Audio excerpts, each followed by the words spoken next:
Chapter 33-42. Fresh blood splattered all over his body. He immediately jumped up and loaded his gun. Bang! Bang! He fired at the other two men. One of them, who had been shot in the chest, was still struggling. Wuxia walked over, raised his leg and stepped on his neck. His right hand gripped the man's jaw and twisted his throat. He threw the three men into the sea and quickly cleaned up the floor. When he passed by the banquet hall, he noticed that it was brightly lit. He looked in through the window and saw many well-dressed people gathered. What's going on? Wuxia looked out of the window suspiciously. The guests were gathered in the hall, but the strange thing was that everyone was wearing half a mask that covered their eyes. It was extremely strange at first glance. Everyone surrounded the stage and was in high spirits. In the hall, the music was melodious and the guests were chatting and laughing. It looked like a simple banquet. However, Wuxia still found something strange. An MC was standing on the stage. Behind him, a red curtain slowly rose. Next, we will be showing the third piece of art. It's called Pearl of the Sea. The starting price is 500,000 USD. As the red curtain rose, a rectangular iron cage slowly appeared. The red curtain rose very slowly. The music suddenly stopped. Therefore, the strange sound from behind the red curtain could be heard more clearly. It was the sound of a person struggling. It was the sound of metal hitting metal. Wuxia widened his eyes in shock. It was not because of the seemingly strange auction, but because of the woman whose hands and feet were tied up in the cage.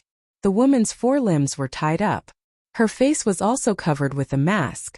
Her mouth was also tightly covered with black tape.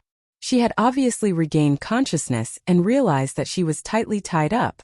She was afraid and uneasy, so she struggled fiercely. Although her face could not be seen clearly and her voice could not be heard, the mask only covered her eyes. It was not difficult to see the woman's delicate appearance through her delicate nose and lips. She had golden hair and fair skin. It was obvious that she was of European descent. I don't know if everyone has seen it, but this piece of art is quite exquisite. The starting price is 500,000 USD. The highest bidder wins. When the woman heard the host's voice, she began to tremble nervously. Everyone held their breaths in shock. Whispers could be heard from time to time in the crowd. This is a stunner. 500,000, the starting price is not high. I want it. Someone immediately raised the number plate. 1 million US dollars. The host said, "All right, Mr. Number 10. 1 million USD once." Immediately, another lady raised her paddle. 2 million. The host's face was flushed red. Number 24 lady, 2 million USD once. 5 million. Everyone below the stage sucked in a breath of cold air. The sudden change was too great, and everyone became nervous. Wuxia didn't know the identities of the people gathered here, but they were probably rich and respectable. The host shouted, "Number 50, 5 million going once. 5 million going twice. Are there no more bids?" The host shook his head. "What a pity. She's a rare beauty." He walked to the cage and unlocked it. Then, he slowly took off the mask on the woman's face. Chapter 33-43. Her delicate eyebrows were exposed in front of everyone. The woman was even more panicked. Her eyes were wide open, and her long eyelashes were trembling. She was terrified. She shook her head desperately, as if she was begging. Tears kept falling from the corners of her eyes, making her look miserable and pitiful. 10 million US dollars. Someone immediately raised their number and continued to bid. The MC was not in a hurry to call out but pretended to be mysterious. "I wonder if everyone has heard Nightingale's singing voice?" As he spoke, he removed the black tape that sealed the woman's mouth. As soon as it was undone, the woman begged, "Please no." "Oh my God." Many people revealed intoxicated expressions. "Her voice is sweet, just like Nightingale's." "Haha, I like her sweet voice." 20 million US dollars. The auction was in full swing. Wuxia felt incredulous. What was going on? Auctioning a living person. What a disregard for the law. Wuxia looked at the woman who was exquisitely dressed and wearing a beautiful gown. He suddenly realized why he was also wearing a gorgeous gown when he saw his mother. Could it be? He finally realized his mother was also an auction item? He had heard from Yu that Dietrich was the leader of the dark web. He had a huge network that specialized in international transactions. However, in this global international trade, what was being traded was not ordinary goods but living people. He suddenly felt a lingering fear. He did not know what would have happened to his mother if he and Yu had arrived a little later. Would she have been auctioned off like this woman? In the end, the woman was bought by a man in his 50s at the high price of $50 million. In the end, the woman was wrapped up and sent to an unknown place. The MC returned to the stage and the red curtain fell. He raised his wine glass and drank it in one gulp. Then he said, "Next up is tonight's finale item, Yunshan Shuri. Everyone please wait and see." Yunshan Shuri. Xiaochen's heart skipped a beat. Just by hearing the name, he knew that the finale item was his mother. The host whispered to a woman beside him. The woman nodded and quickly left through the secret door. When Wuxia saw this, he immediately knew that this woman had probably gone to the dungeon. However, Yun Shirshir was no longer there. He didn't know which way the woman left. The secret passages on the cruise ship extended in all directions. He couldn't grasp her whereabouts. No, he had to save Yu as soon as possible. Otherwise, the consequences would be unimaginable. "Who's there?" Not far away, a man's scolding voice could be heard. Wuxia turned around and looked at the man. He smiled and said, "I'm just passing by." Passing by. Xiaochen spoke in Chinese, so the men didn't understand what he was saying. However, it wasn't until Xiaochen jumped down from the box by the window and exposed himself to the moonlight that the men saw that he was covered in blood and had a sinister smile on his face. "You!" Before the men could react, Xiaochen pulled out the dagger from his waist belt and a cold gleam flashed across. A few seconds later, the corpses fell to the ground. Before they could even close their eyes, they breathed their last. Chapter 33-44. In the cockpit, Yun Shirshir was drenched in cold sweat. Her palm, which was tightly gripping the pistol, was covered in sticky cold sweat. She stared intently at the captain's every move, full of vigilance. The captain pretended to be calm as he steered the rudder. However, he kept looking at her from the corner of his eye. He reached out tentatively and pressed a few buttons. The lights on the control panel immediately lit up. Yun Shirshir didn't control the rudder, but she remembered that there was a push rod that had an alarm. Xiaochen said that as long as he didn't push the push rod, everything would be fine. Hence, Yun Shirshir was vigilant of his every move. However, what she didn't know was that there was more than one way to push the push rod. If he pressed another button, the push rod would automatically push down. She heard a creaking sound. She didn't know what button he had pressed, but the push rod slowly slid down. Suddenly, the alarm sounded in the cockpit. Yun Shirshir heard the alarm outside the cockpit and looked at the push rod. It had been pulled. Wuxia was halfway there when he heard the alarm and frowned. Yun Shirshir was flustered and exasperated. She questioned him. "What did you do?" However, the captain continued to steer the rudder as if nothing had happened. She gritted her teeth and tried to push the push rod. However, the push rod was locked in place and couldn't move at all. No matter how hard she tried, the push rod wouldn't budge. Yun Shirshir raised the gun and pointed it between his eyebrows. She ordered, "I'm ordering you to remove the alarm." However, the captain was unmoved. He still looked calm and composed as if he was sure that she wouldn't dare to shoot. She didn't know how to steer the rudder. He was the only captain on the cruise ship. If the ship wanted to move, it could only rely on him. If he died, everyone on the ship would be done for. Yun Shirshir saw that he didn't seem to be threatened by her. She sneered.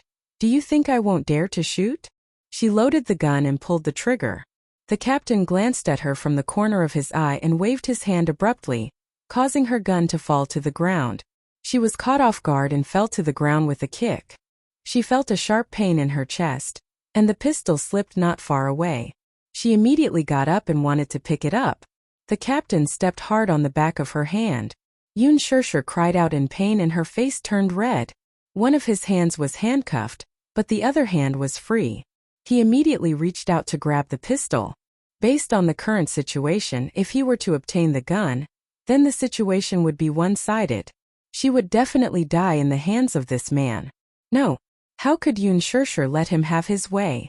Mui Chen had given this place to her, which meant that he trusted her. How could she let him down? Yun Shirshir didn't know where the strength came from, but she suddenly hugged the captain's leg and bit down viciously. She used almost all of her strength. The captain was in so much pain that he instinctively kicked her and she fell to the ground. Because of this kick, Yun Shirshir's shoulder was slightly dislocated. However, she ignored the pain and sat up with a face full of cold sweat. She pounced on the pistol and grabbed it in her hand. She got it. She was pleasantly surprised. She immediately rolled to the side and put the pistol away. She stood up and held the dagger in her hand. She raised her hand viciously and stabbed the captain's thigh. She used almost all of her strength. Ah! Chapter 33:45. The captain was in so much pain that he let out a heart-wrenching cry. Yun Shirshir wiped away the blood that had splattered on her face. She stood up and pressed the dagger firmly against his neck. She said word by word in English, "I'm warning you, don't play any tricks. Deactivate the alarm." The captain was in so much pain that his eyes were about to burst. His eyes were red as he shouted at Yun Shirshir, "Kill me if you can. You're really not afraid of death?" Yun Shirshir gritted her teeth and pressed the dagger a little tighter. The sharp dagger quickly cut through a layer of his skin and blood gushed out. The captain was stunned. Now he could no longer feel the pain on his neck. However, the sticky blood that flowed into his collar made him realize that she really dared to do it. He gritted his teeth and stood there for a long time until Yun Shirshir raised the dagger in her hand again. He immediately clenched his teeth and pressed a button to reset the plunger to its original position. The alarm was deactivated immediately. Shaoichen stood there for a long time. Originally, he was worried about Yun Shirshir and wanted to go back to the cockpit to check on the situation. However, since the alarm was deactivated, it meant that his mommy was safe and sound. This was her signal to him that she was safe. Mui Chen didn't dare to hesitate anymore and rushed to the VIP cabin. Hearing the alarm, Dietrich stood up abruptly and walked to the door. He opened it and looked around. He grabbed a sailor guarding the door and questioned, "What's going on?" "I don't know. Go check on the situation." Dietrich returned to the VIP cabin and thought about it. He felt that something was wrong. Yu sat on the sofa with his hands cuffed to the armrests.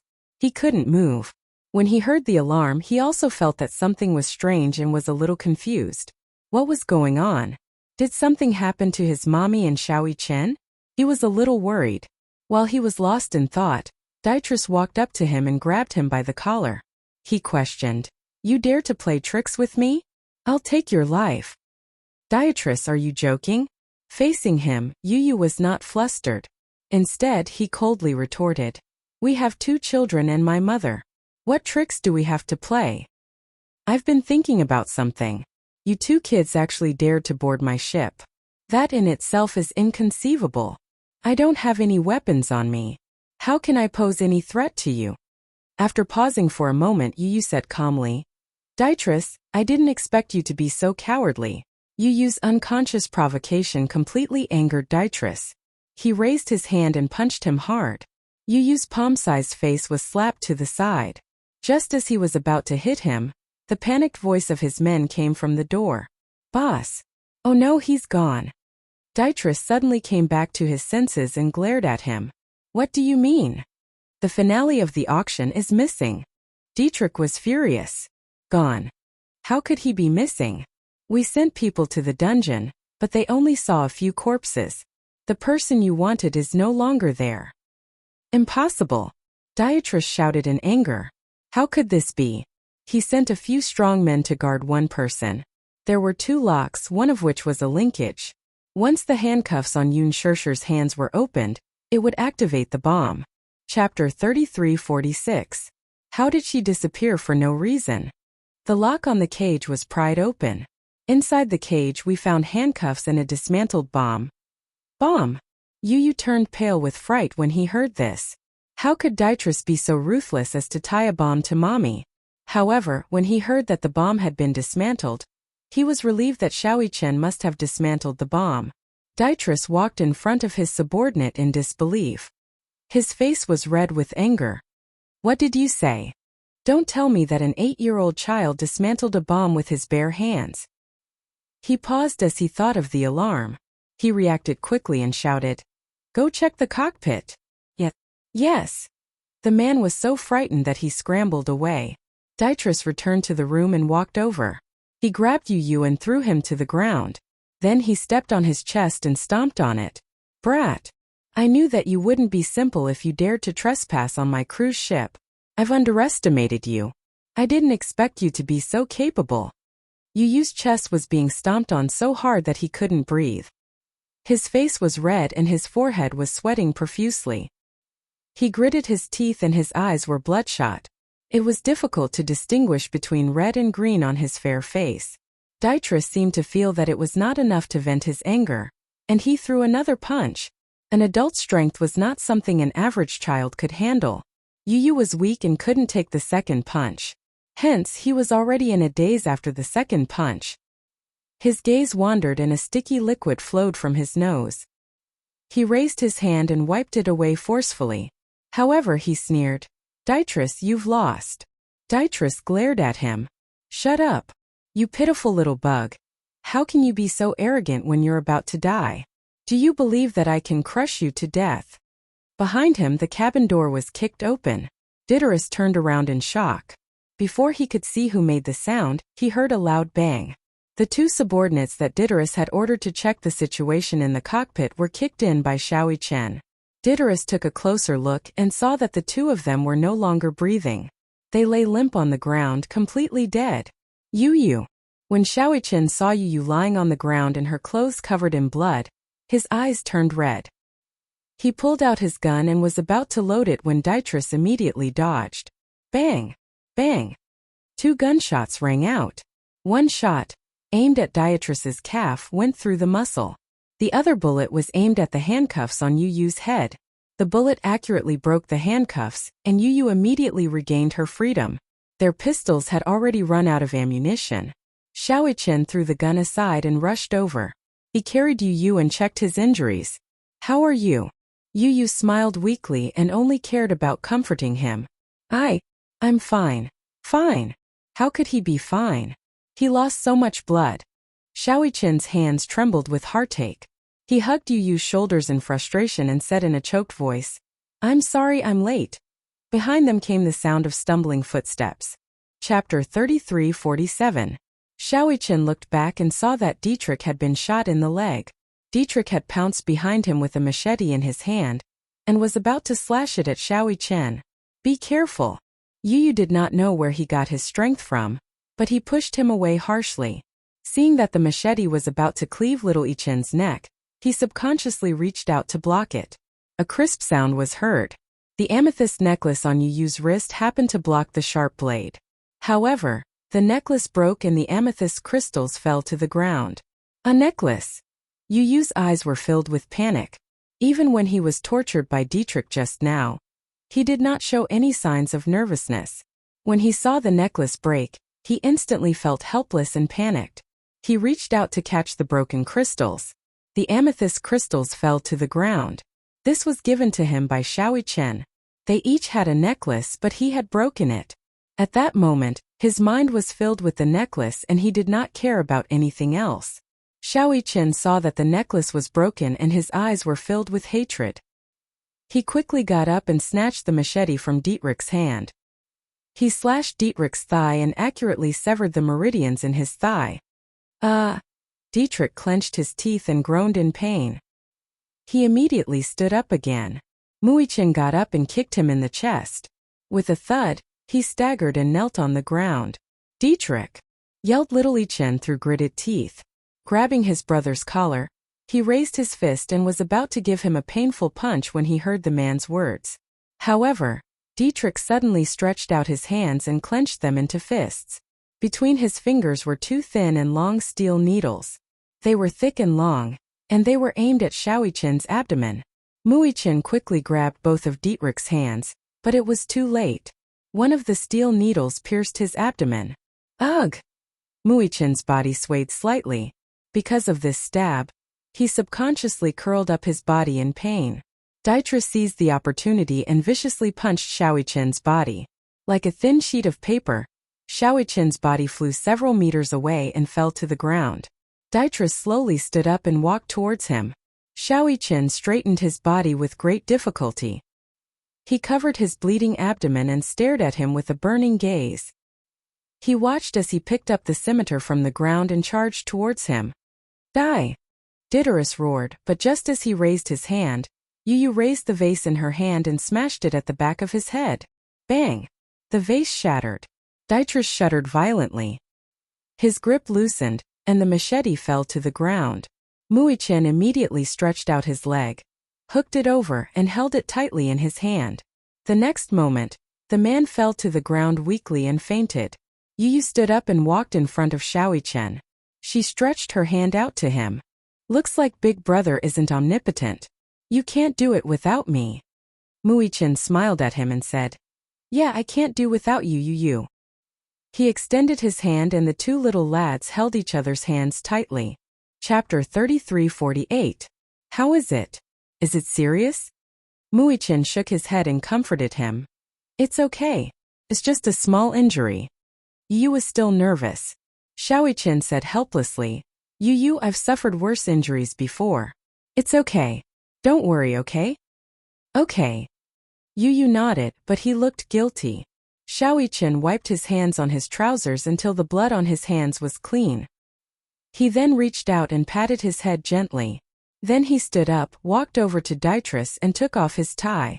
Yu watched from the side. He tied Dietrich's hands behind his back, hooked his legs up, and tied his hands and feet behind his back with the tie. His tying technique was different from usual. It was the professional tying technique used by the police. He was tied up tightly and couldn't break free no matter how hard he tried. He took out a pair of handcuffs. His movements were a little too big and affected his wound, but he didn't make a sound. He handcuffed Dietrich to a pillar at the side. After making sure that everything was fine, he turned to Yu and said, Let's go find Mommy. Okay. Yu nodded and asked worriedly, Where's Mommy? In the cockpit. We have to hurry over to prevent any accidents. Did you send a signal to Daddy? Yu suddenly asked anxiously. Xiaoqian didn't know whether to laugh or cry. Yu, do you think I'm stupid? When I rescued Mommy, I sent a location to Daddy's terminal. It's been more than half an hour. Daddy and Uncle should be here soon. Yu was completely relieved. The two little lads held hands and walked to the cockpit. Yun Shirshir stayed in the cockpit. She stared at the captain with a burning gaze, but he looked exhausted. He forced himself to steer the ship, but blood kept flowing out of his wound. Yun Shirshir couldn't help but worry if he had lost too much blood. Are you all right? Yun Shirshir squinted her eyes and asked. While she was worried, she also suspected that he was playing some tricks again. Could it be that he was luring her to let her guard down and wanted to do something again? The captain's lips twitched violently. He suddenly staggered and fell onto the rudder. Yun Shirshir was startled. She went forward vigilantly and pushed his shoulder. However, his body tilted and he fell into his seat. There was no movement. He's dead. Yun Shirshir was frightened. She immediately reached out to hold the rudder, but she didn't know how to balance it. She didn't know how to control such a large cruise ship, so she immediately reached out to slap his face. Wake up. When she touched his face just now, it was ice cold. He seemed to have lost too much blood and fainted from shock. Once a person lost too much blood and did not stop the bleeding for a long time, they would go into shock due to excessive blood loss leading to brain death. Were humans so fragile? She sighed in her heart. Yun Shirshir was in disbelief. She held onto the rudder and looked at the dashboard nervously. However, she saw many lights blinking. She gritted her teeth and tried hard to recognize the signs. However, she couldn't understand some of the signs at all. She didn't know what they were for, so she didn't dare to touch them. Looking ahead, she couldn't tell if there was any danger in the seemingly calm sea. She also couldn't understand the radar map on the screen. Chapter 33:49. Yun Shirshir was flustered, but she could only stabilize the rudder. She did not dare to act rashly. Beside her, the captain fell to the ground and did not move anymore. Generally speaking, a captain was not enough to control a cruise ship. In the cockpit, the cruise ship was not operated by the captain. Most of the time, it was the sailors who steered the ship. Just now there was a slight malfunction in the cockpit. The lookout had noticed something unusual ahead, so the captain, first mate, and third mate came over to inspect and command. Xiaoqian knew a little about maritime affairs. When he saw the captain in the cockpit, he knew that something special must have happened. Hence, the captain personally came to steer the ship. Therefore, he was spared to stay alive and control the cruise ship. The captain was fearless because he knew how important he was. Therefore, he was certain that Yun Shishir would not dare to attack him. Yun Shishir did not want to attack him at first, but she knew that if she did not do anything, she might be the one to die.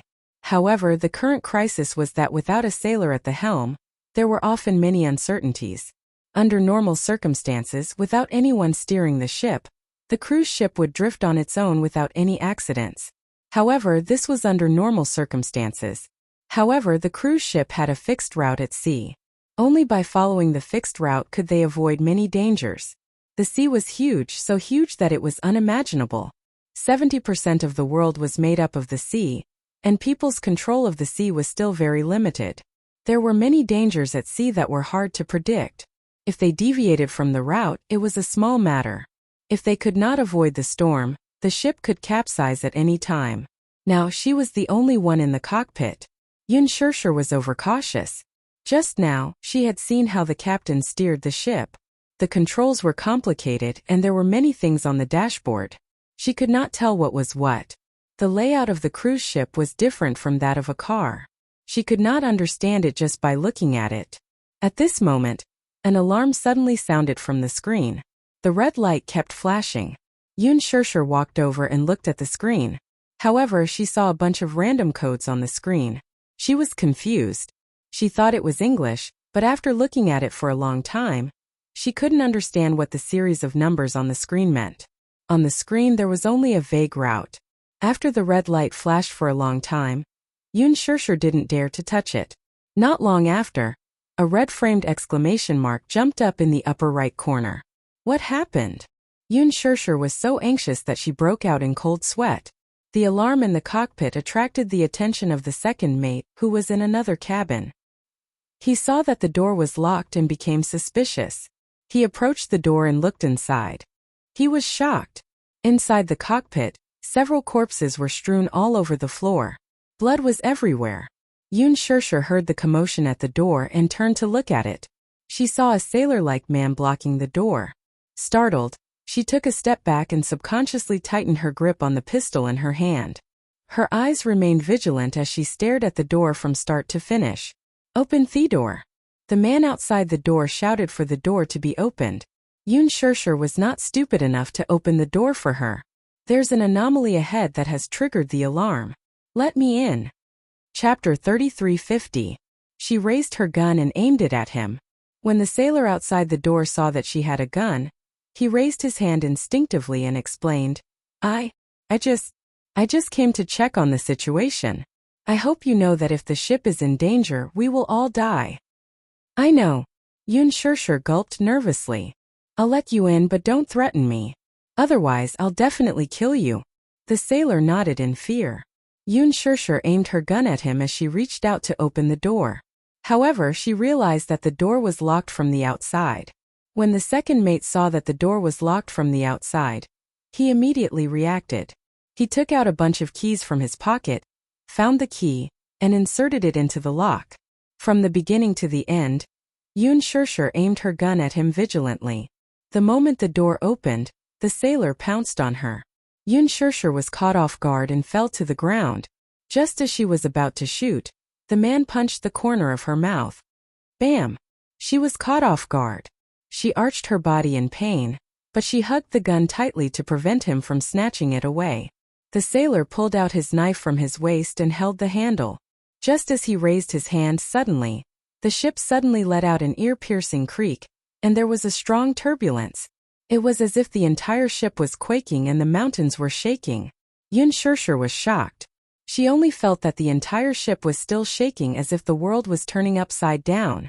What's going on? Yun Shishir's heart sank into great fear. The huge shaking caused the tip of the knife that the man was about to stab her chest to deviate and pierce the deck beside her. The tip of the knife stabbed into the deck ruthlessly. Coupled with the unstable center of gravity, It was difficult to pull it out. Yun Shirsher reacted and took this opportunity to kick him away. Just as she held the gun tightly, but before she could aim, there was an even louder shaking. Boom! Through the deck, she seemed to hear an ear-piercing tearing sound coming from the bottom of the ship. Her heart turned cold. The sailor couldn't care less about her. He quickly got up and rushed to the screen, shouting that something was wrong. Shit! He cursed and threw himself into the rescue. Yun Shirsher did not know what was going on. Just as she was confused, she heard an ear-piercing sound. The hull shook again. This time, the shaking was not as fierce as the previous 2 times. In an instant, the entire cockpit was plunged into darkness. The electrical system was damaged, and the entire cabin was plunged into darkness. Xiaoyi Chen and Yu Yu were on their way here when they encountered such a strong turbulence. The cabin shook continuously, and Yu Yu almost lost his balance.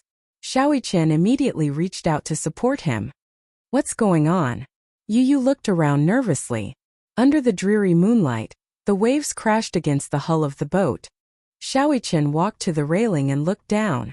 When he saw that the waves were abnormal, he frowned and said in shock, "I'm afraid we've hit a reef." Hit a reef? Yes. Is it serious? Yu Yu didn't understand these things and asked him curiously.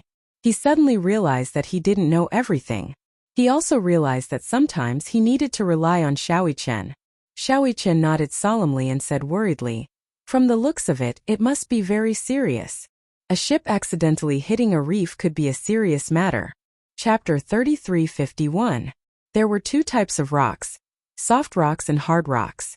When the former hit rocks, the seabed would be soft clay. When the latter hit rocks, they would hit sharp rocks with sharp edges. These rocks were usually as sharp as knives. When the ship hit the rocks, it would be like a knife cutting through the ship's hull.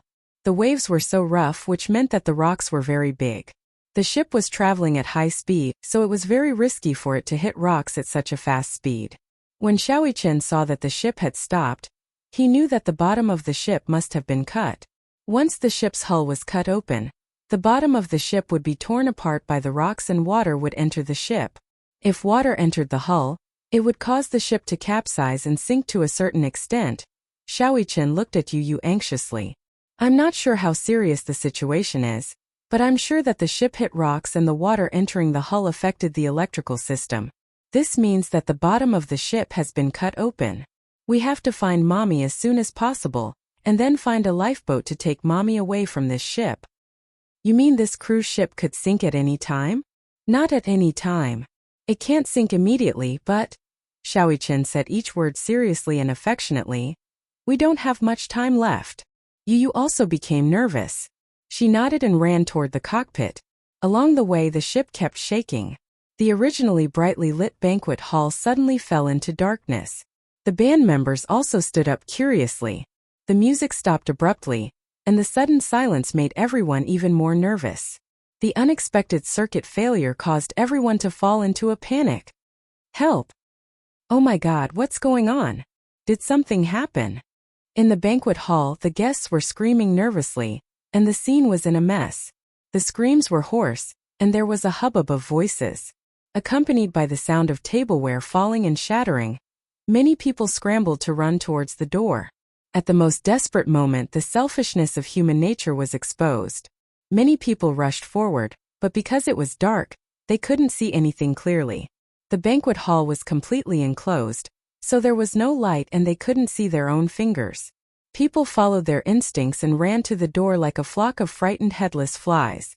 In the crowd, some women accidentally tripped over the things under their feet and fell to the ground.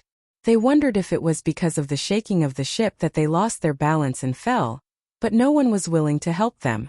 Instead, they stepped over them and ran to the door. At this critical juncture, their lives were on the line. If they could not even care about their own safety, who would care about the lives of others? Many weak women were trampled to death just like that. People broke through the banquet hall's door and rushed to the deck. The crowd surged onto the deck like a rising tide.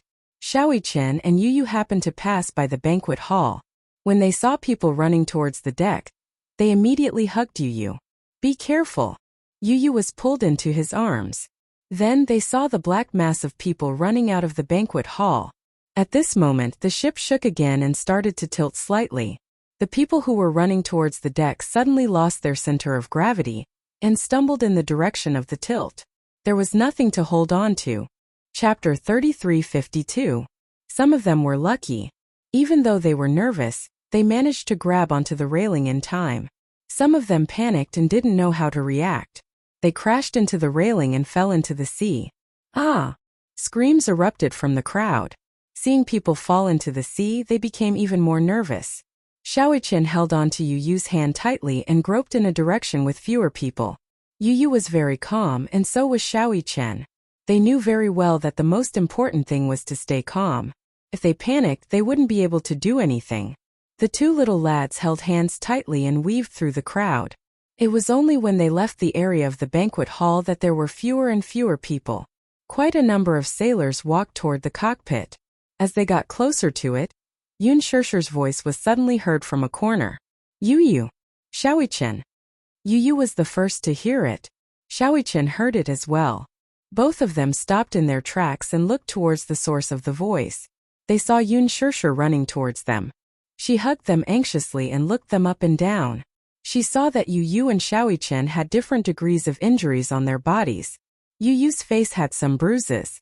When she saw the bloodstains on Xiaoqian's abdomen, she held her breath. Xiaoqian, you're injured.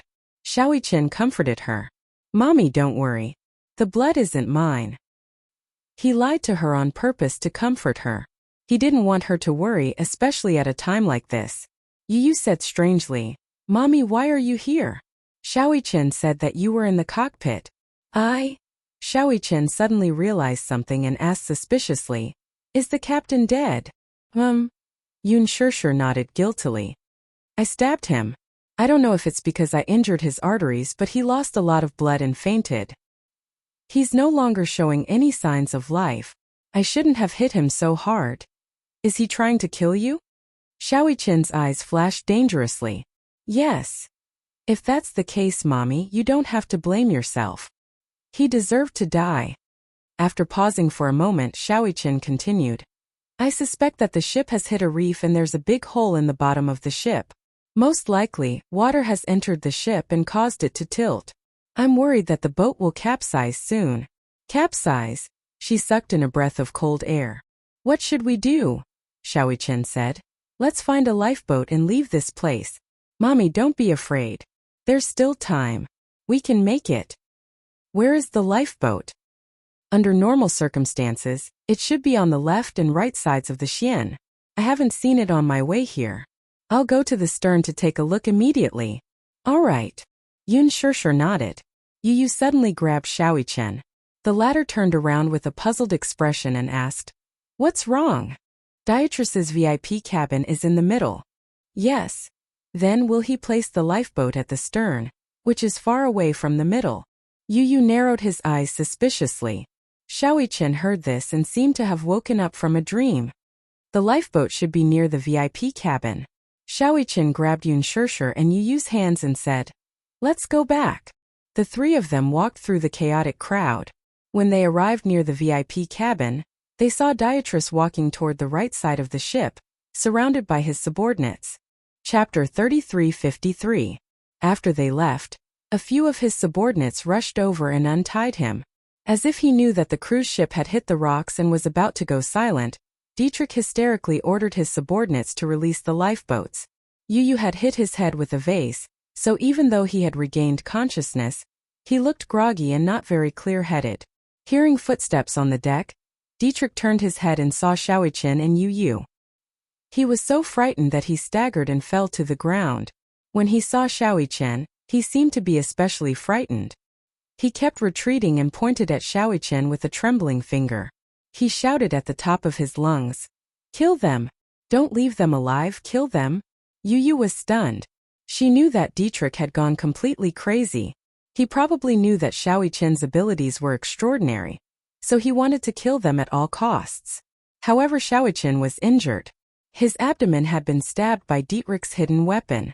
If he was unharmed, it would not be a problem for him to deal with these defeated soldiers. However, now that Xiaoqian was injured, it would be dangerous if they focused on Xiaoqian. Xiaoqian was not afraid at all. He stepped forward and protected Yu and Yun Shirshir behind him. He said coldly, "If you dare to take a step forward, I swear that I will kill you." Even if he had to risk his life, he swore to protect Mommy and Yu. Dietrich's subordinates were about to charge forward with their daggers drawn. But when they heard this, they hesitated. They did not have guns on them, but even if they did, they might not dare to charge forward recklessly.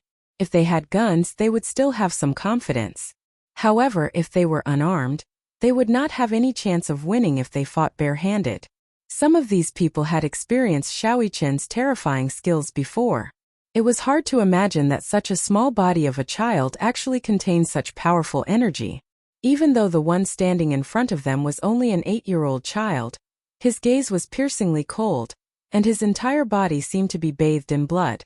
His small body seemed to emit an extremely powerful aura, overbearing and domineering. Such a terrifying and powerful aura was something that not even an adult warrior who had experienced hundreds of battles could possess. This kind of aura was definitely not because of his extraordinary skills, but because of his strong desire to protect. In his heart there was someone he wanted to protect. Therefore, even if he seemed weak at times, he would emit a terrifying energy at any moment. "What are you waiting for?" Dietrich kicked him. "What are you waiting for? Charge. Are you afraid of a child?" I stabbed him in the abdomen.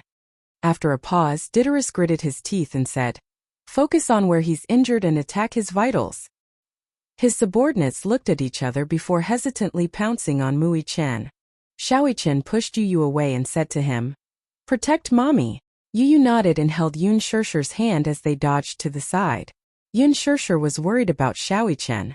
She was worried that he would be attacked by so many people and get injured. Yu suddenly pulled her back and said to her, "Mommy, don't charge forward. Otherwise you'll cause trouble. Then we can't just watch." Chapter 33:54. I have an idea. Yu paused for a moment before continuing. "But Mommy, you have to promise me that you'll stay here and not move." "What are you going to do?" "There's no time to explain. You'll know soon enough." Yu turned and left after he finished speaking. Yun Shirshir stood guard for a long time, trembling in fear. A few of Dietrich's subordinates rushed forward and surrounded Xiaoqin. According to Dietrich's instructions, the few of them aimed at Xiaoqin's injured area and attacked. Yun Shirshir watched on in fear. Xiaoqin knew how despicable these people were, so he took extra precautions. Yun Shirshir originally wanted to rush forward, but when she thought of Yu's words, she didn't dare to act recklessly. She was afraid that she wouldn't be of any help and would become a burden to Xiaoqin and cause him more trouble. Knives and spears didn't hurt one's eyes, so she didn't dare to act recklessly. Yun Shirshir hid in a corner. From the corner of her eye, she suddenly saw Dietrich walking to the back of the boat with his walking stick and activating something. It seemed like he wanted to raise and lower the lifeboat. When Xiaoqin saw this, he was worried that Dietrich would take advantage of the chaos to escape on the lifeboat. He broke the wrist of one of his subordinates with a kick and threw a machete in front of Yun Shirshir. "Mommy, don't let him escape." "Okay." Yun Shirshir nodded heavily and rushed over to grab the machete tightly in her hand. She held the machete tightly and avoided the center of the fight. She ran behind Dietrich and viciously slashed the machete at him. Dietrich's reaction was still considered agile. When he heard the movement behind him, he quickly turned around and dodged her attack in time. However, because he dodged too pathetically, he fell to the ground and the half-lowered lifeboat was suspended. Yun Shirshir gripped the hilt of her sword nervously. Before she could attack again, Dietrich kicked her knee. She heard a crack which seemed to be the sound of a dislocated joint. She groaned in pain and fell to one knee, caught off guard. Seeing Dimitri's lunging at her to dodge the knife in her hand, she subconsciously raised her hand and threw the knife into the sea. Rather than let him snatch it, he might as well throw it away. She was not good at using a knife. Therefore, if she kept it in her hand, she might accidentally hurt herself. However, what Dietrich did not know was that Yun Shirshir was filming Extreme Youth, and there were a few fighting scenes that the crew had specially hired professional instructors to train her. Just as he was about to pounce on her like a wolf, she nimbly dodged and reached out to grab his arm. Following the inertia, she bent his arm backward. Only a crack sound could be heard. It was the clear sound of bones breaking. Dietrich's voice was already hoarse from screaming. Due to the excruciating pain of the dislocated bone, he was drenched in cold sweat, but he could not make a sound. His eyes were ferocious as he looked back. Yun Shirshir's fist was aimed at his eyes. She was wearing a ring on her finger. This was a priceless jewel that was prepared for her to be auctioned off. The 1-carat diamond ring, which was extremely hard, pierced his eyes. Dietrich was in so much pain that his whole body convulsed. He broke free from her and covered his eyes as he rolled around on the ground. She struggled to stand up and nimbly tore off a large section of her skirt. Taking advantage of the fact that he could not retaliate, she tied his hands tightly behind his back. Chapter 33:55. When Yun Shirshir stood up and turned her head, she saw that Xiaoqian was gradually losing his strength. The exhaustion on his face showed that he had overexerted himself. Yichen. In her anxiety, she was about to rush over when she suddenly heard rumbling footsteps from across the deck. It sounded as if a large group of people were running toward them. Everyone nervously stopped what they were doing and looked in the direction of the sound. They saw Yu running to the front with a large group of people behind him. He shouted at the top of his lungs, "Mommy, release the lifeboat! Quick!" When Xiaoqian heard this, he quickly rushed over to save the lifeboat. Yun Shirshir finally understood what Yu was doing. He must have been worried that Xiaoqian would not be able to outlast these people. Hence, he ran to the banquet hall and told the bewildered guests that they could leave on the lifeboat. These people were eager to win, so they followed Yu. The rumbling of the crowd caused the entire deck to shake. The more chaotic the situation was, the more chaotic it was. In addition, no one stood out to give orders. Everyone was selfishly trying to survive and hoped that they would be safe. Hence, they did not care that their private actions would cause more and more chaos. Yun Shirshir was also desperately looking for a mechanism. However, no matter how fast she was, she could not stop these crazy people. They quickly rushed over. In an instant, the sea of people was like a violent wave that destroyed Yu and Xiaoqian. Yun Shirshir gritted her teeth and rushed into the crowd. When she saw Xiaoqian being pushed to the ground, she was worried that he would be injured. Without thinking, she pounced on him and used her body to shield him from the crowd.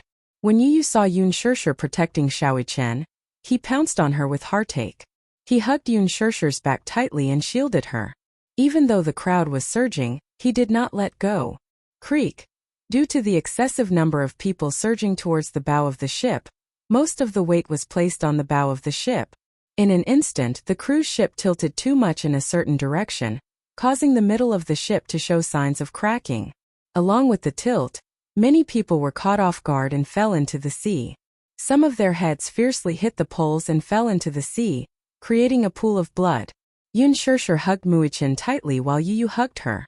The three of them curled up in a corner and relied solely on Yun Shirshir's strength. She held onto the railing tightly and barely stabilized her center of gravity. At this moment, the sound of propellers suddenly came from the sky. Da-da-da.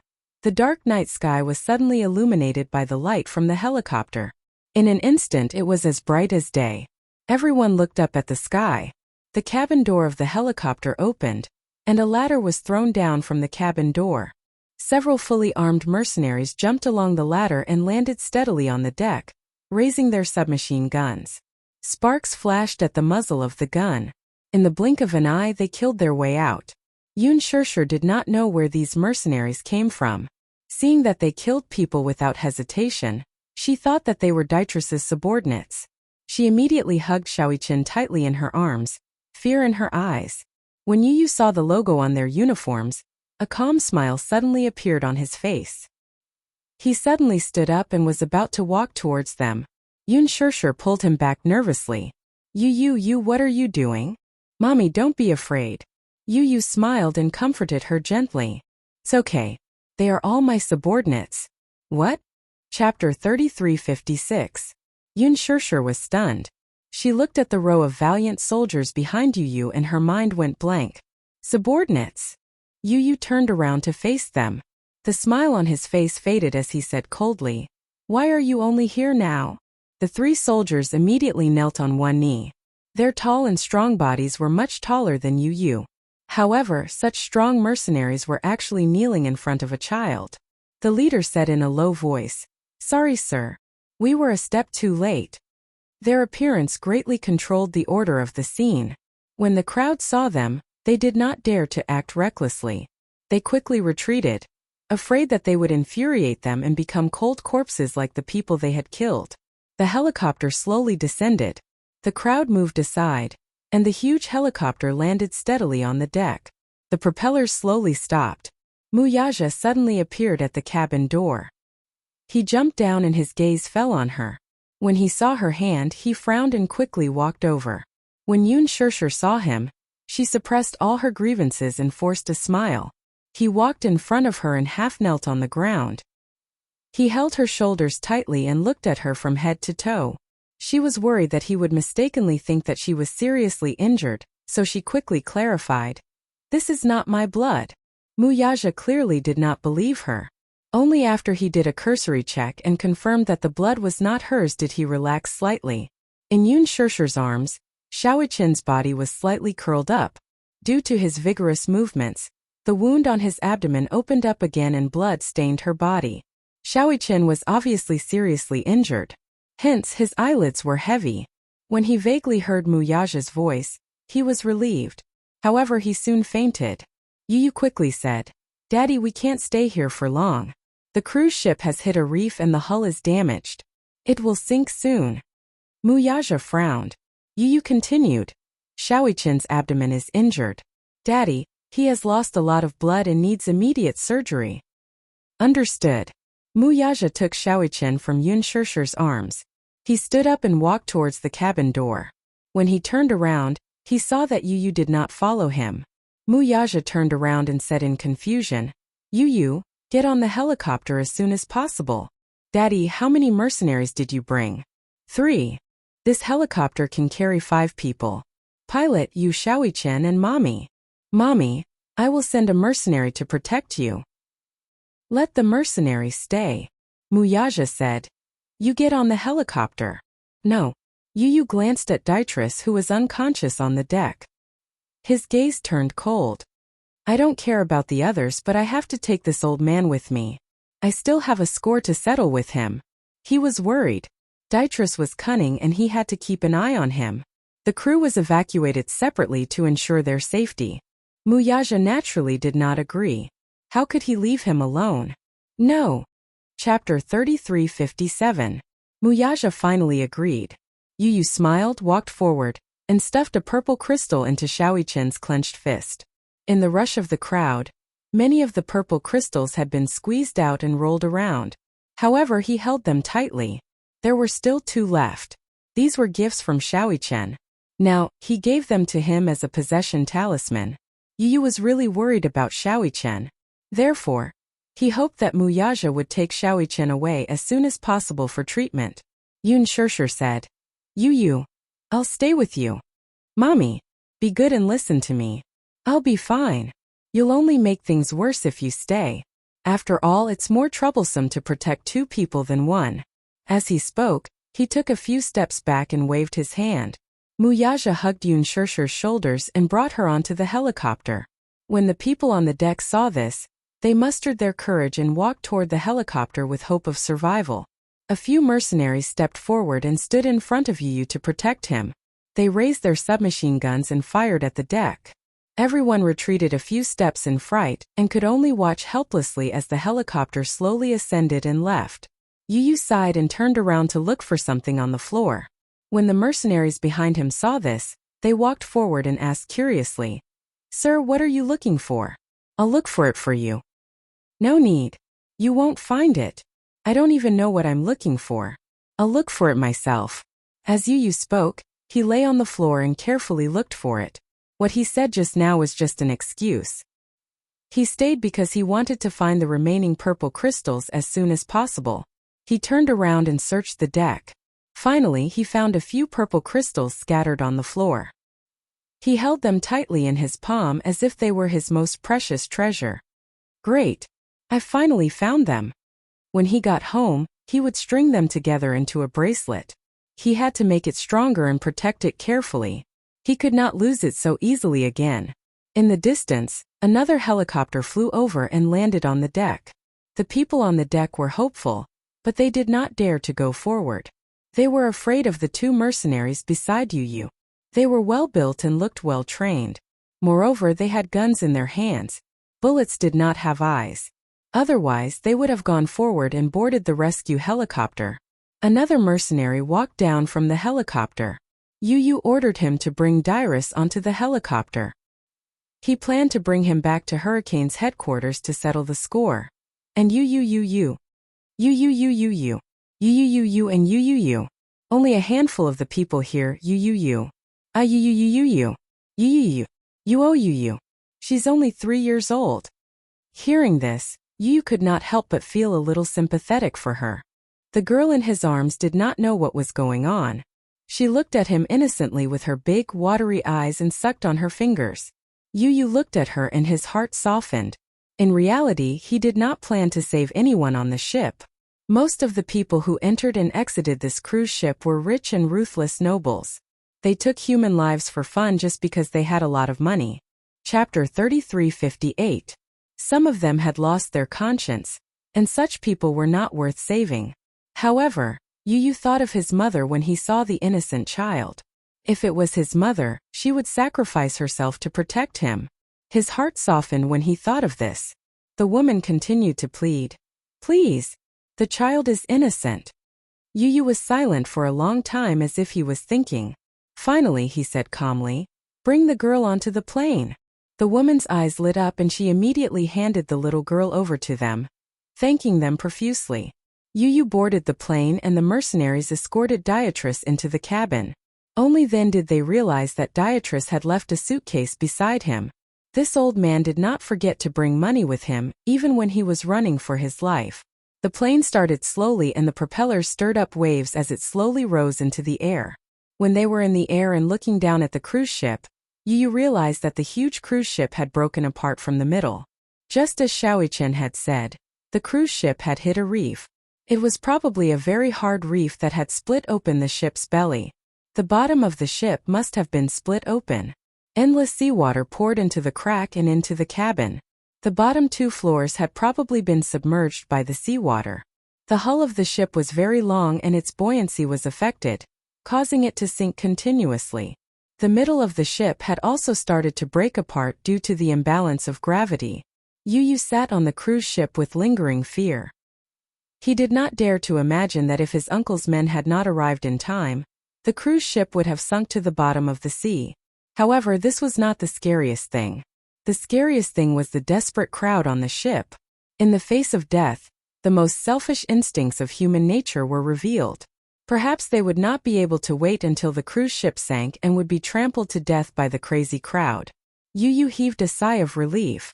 However, before he could completely relax, he heard a man's sinister laughter behind him. Ha ha ha! Yu was shocked. He turned around and looked at Dyatrus. He did not know when he had woken up. This cunning man. If he was not sure that he was tied up tightly, he would have been nervous.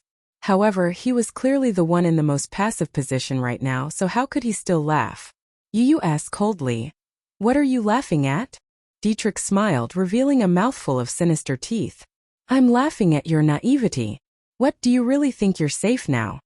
Naive? Who was the naive one? Yu snorted coldly without any expression on her face. She did not want to talk to him anymore. But Dyatrus continued to ask, why didn't you leave me on the cruise ship? I don't think you're so kind-hearted as to really want to save me. Don't tell me you don't want me to die. Yu said, I'm keeping you alive because we still have a score to settle between us. Settle the score. Oh, Dyatrus replied curiously. What do you want to settle with me? Mommy's debt, Xiaoichen's debt, and the debt between you and me. All of this should be accounted for. It just so happens that I also have a score that I want to settle with you. However, I'm afraid you won't have the chance to do so. What do you mean? Before Yu could finish speaking, he saw Dyatrus's mouth move. He widened his eyes in confusion and saw that Dyatrus was grinning slightly. Between his lips, there was something black. Chapter 3359. It looked like a piece of plastic, but it wasn't as simple as plastic. He seemed to have been holding it in his mouth for a long time, embedded between his teeth. Yu Yu took a closer look and saw that it was a mini mechanism. He instinctively raised his hand to protect his eyes. However, this thing didn't seem to be the hidden weapon he had imagined. Dietrich bit the thing and exerted some force. Then he heard a long beep. A beep beep beep electronic sound came from his body. What's that sound? Yu Yu ordered. Go and take a look. Something on his body is making a sound. Yes. The mercenary walked forward. Dietrich stared at him like a tiger watching its prey, but his lips were curled into a smug and cold-blooded smile, as if he was determined to get his hands on him. Behave yourself. The man punched him, and the thing in his mouth fell to the ground due to the huge inertia. He picked it up and looked at it. His eyes were shocked. He kicked Dietrich to the ground and lifted his clothes. Sure enough, he saw a small mini box on his waist. He opened the box and saw that it was a mini time bomb. The bomb had already started its countdown. 60 seconds were running out. Yu Yu also saw the bomb on his body. He stood up and walked to Dietrich's side, his eyes wide open in shock. You! Ha ha ha! Dietrich laughed crazily. He knew that he was going to die. Even if Yu Yu spared his life, he would make him wish he was dead. He had already expected this. Hence, the bomb on his body was his last resort. Dietrich's lips split open and he laughed arrogantly. Ha ha ha! Since I'm going to die sooner or later, rather than die in your hands, why don't you accompany me to hell? How about it? Yu Yu was so angry that he gritted his teeth. The mercenary squatted down to study the bomb, but Dietrich was calm. He said coldly, I advise you not to move. Once this bomb is activated, it's only a matter of time before it explodes. Don't waste your time. Die with me. In your dreams. Yu Yu immediately said. Open the hatch and throw him into the sea. The mercenary nodded, squatted down, and nimbly removed the chains on his body. When they boarded the plane in order to stabilize him, Yu Yu had ordered people to tie him to the rack. Now the chains were heavy, and it would take some effort to untie him. Dietrich laughed even more proudly. You're too smart for your own good. When you've undone it, throw me into the sea. You won't be able to escape death. Shut up. Don't underestimate this bomb. It's so small, but I don't mind letting you see its power. Yu Yu gritted his teeth and grabbed his collar, glaring at him. Don't you dare. 30 seconds left. The bomb was about to explode. It's too late. He made a prompt decision. He knew that if they wasted time on unlocking the chains, they would really be buried with Dietrich. The mercenary opened the hatch and looked at the sea. He turned around and exchanged glances with Yu Yu. He nimbly put an oxygen mask on Yu Yu's face and hugged him in his arms. Yu Yu immediately understood what he was going to do. Are you crazy? Sir, I'm very conscious. Chapter 3360. You have to understand that if you jump from such a high plane, it's no different from falling from a 10-story building. Trust me. The mercenary carried him to the cabin door and hugged the child tightly. The other two mercenaries also approached. The pilot initiated the emergency landing procedure and walked to the cabin door as well. Wuxia walked to the back of the ship and looked into the distance. In mid-air, the helicopter was slowly approaching. It could be seen with the naked eye and would land in a few minutes. Yun Shishir and Xiaoichen had already been sent to the ship's medical team. Wuxia was only concerned about Yu Yu, so he walked to the helipad to wait for him. Gongjia was looking into the distance with a pair of binoculars when he suddenly noticed something. His eyes widened and he was extremely shocked. What's going on? Wuxia, who had originally calmed down, immediately became nervous. He snatched the binoculars from Gongjia's hands and saw the cabin door open. A few mercenaries stood at the cabin door in an orderly manner. The biting cold wind blew, and one of them was holding a child tightly. He recognized at a glance that the child in the man's arms was Yu Yu. However, the strange thing was that they were planning to jump off the plane. Wuxia almost didn't have time to think. The next second he saw 4 people jump out of the cabin door one after another. Their bodies were like feathers lightly floating toward the sea. What's going on? Gongjia also saw this scene. He rushed to the railing nervously and held the handrail nervously. However, there was a loud boom. Then the helicopter exploded in an instant. It was as if a curtain of fire had exploded in the night sky. Even though they were far away, they seemed to be able to feel the airwaves caused by the explosion. It was almost spreading toward them. The deck also shook, and the explosion caused strong waves on the sea. The ship was slightly jolted. Gong Jia was frightened, and his breathing suddenly stopped. Wuxia clenched his fists, but his gaze was fixed on the figure that kept falling toward the sea. His heart suddenly stopped beating.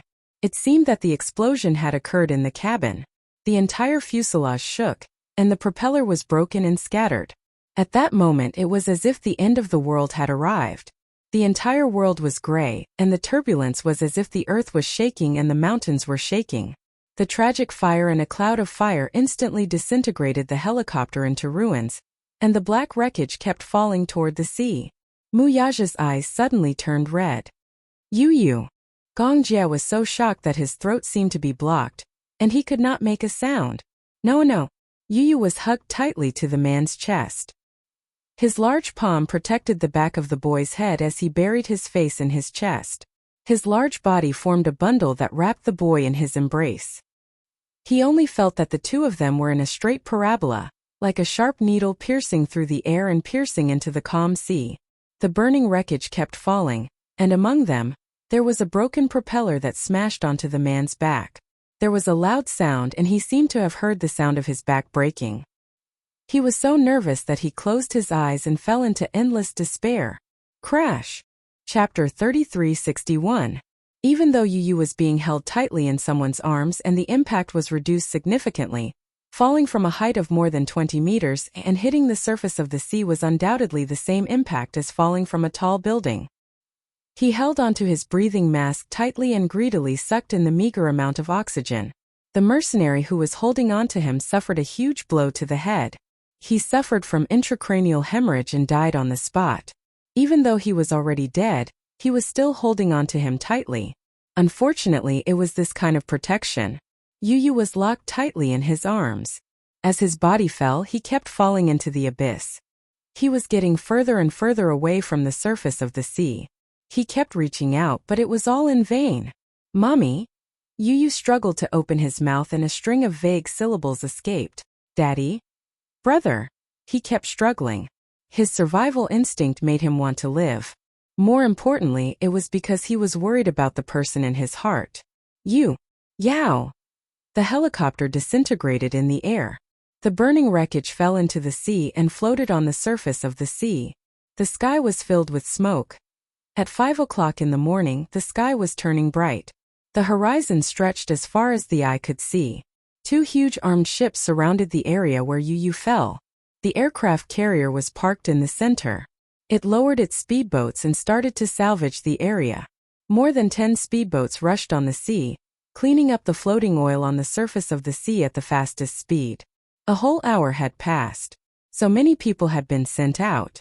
So far, they had only salvaged the wreckage of the helicopter and an undamaged suitcase. The $500 million in the suitcase was still intact. Shaoichen was still unconscious. Yun Shirshir was unconscious for a short while. When she woke up, her heart stopped beating when she heard the bad news. Yu had fallen into the sea. There was no news of him until now. No one knew if he was dead or alive. Yun Shirshir could not take such a huge blow. She could not believe it. However, when she rushed out of the cabin and saw the scene in front of her with her own eyes, she finally believed that Yu had really fallen into the sea and disappeared. The reason for the fall was the explosion of the helicopter. However, the exact cause of the explosion was still unknown. Falling from a height of more than 20 meters into the sea, his life or death was unknown. Wuxia was still worried. He put on a diving suit and personally went to the sea to search for Yu. Gong Jia calmly commanded while comforting the terrified Yun Shirshir. Yun Shirshir guarded the cabin and did not go anywhere. She was full of hope that the people in charge of the salvage would bring back good news. However, other than some wreckage, some parts and a few floating corpses, there was no breakthrough. The deepest part of the sea was thousands of meters deep. So far, the people that were sent out were mainly searching within 300 meters of the sea surface. 300 meters was the maximum range that could be searched. The deeper parts of the sea were places that humans could not go. It was too dangerous and required the use of instruments. The ship was equipped with such instruments and had been thrown into the sea. However, the images that were sent back did not show any clues. They were already narrowing down the scope of the salvage operation. It would take a lot of effort just to salvage the wreckage. Not to mention an 8-year-old child. It was like looking for a needle in a haystack. "Sir." A diver came back to report that they had found a corpse. Yoon Shirshir stood up agitatedly, and her brother immediately asked her what kind of corpse it was. Chapter 3362. The diver said. The body was chained up, and his body was badly mutilated. However, after identification, we can confirm that he's from Diatrisborn. After a brief examination, we found that he had explosives tied to his body, so we can confirm the cause of the accident. Explosives? Yes. A suicide bomber. Oh. Gong Jia gritted his teeth in hatred. This sly old fox, even in death, he wanted to take someone down with him. Before the oxygen in the oxygen tank ran out, Muyaja returned to the shore. He took off his diving goggles, looked back at the sea, and bit his lip hard. He had been searching for 2 hours without stopping. In the cold sea, he had almost exhausted all his energy. He ate some compressed biscuits to replenish his energy, changed his oxygen tank, and prepared to go back into the water. Gong Jia stopped him. Are you crazy? Unlike on land, the energy consumption in the sea is several times higher. Don't push yourself too hard. Muyaja turned around and looked at him. We don't know whether Yu is dead or alive. Do you want me to stay on the shore and do nothing? I can't do that. At least you should rest for a while. Gong Jia said again. If you consume too much energy, it'll be dangerous. I know what to do. Gong Jia wanted to say something, but Muyaja turned around and left quickly. Now, every minute and second was incomparably precious to him. The salvage operation lasted for 5 hours, but there was no news.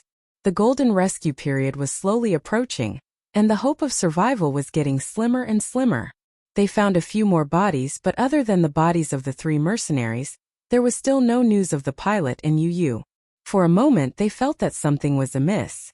In such a short period of time, it was impossible for a person to fall too deep, let alone be washed too far away by the waves. Gong Jia had sealed off the sea area as soon as possible.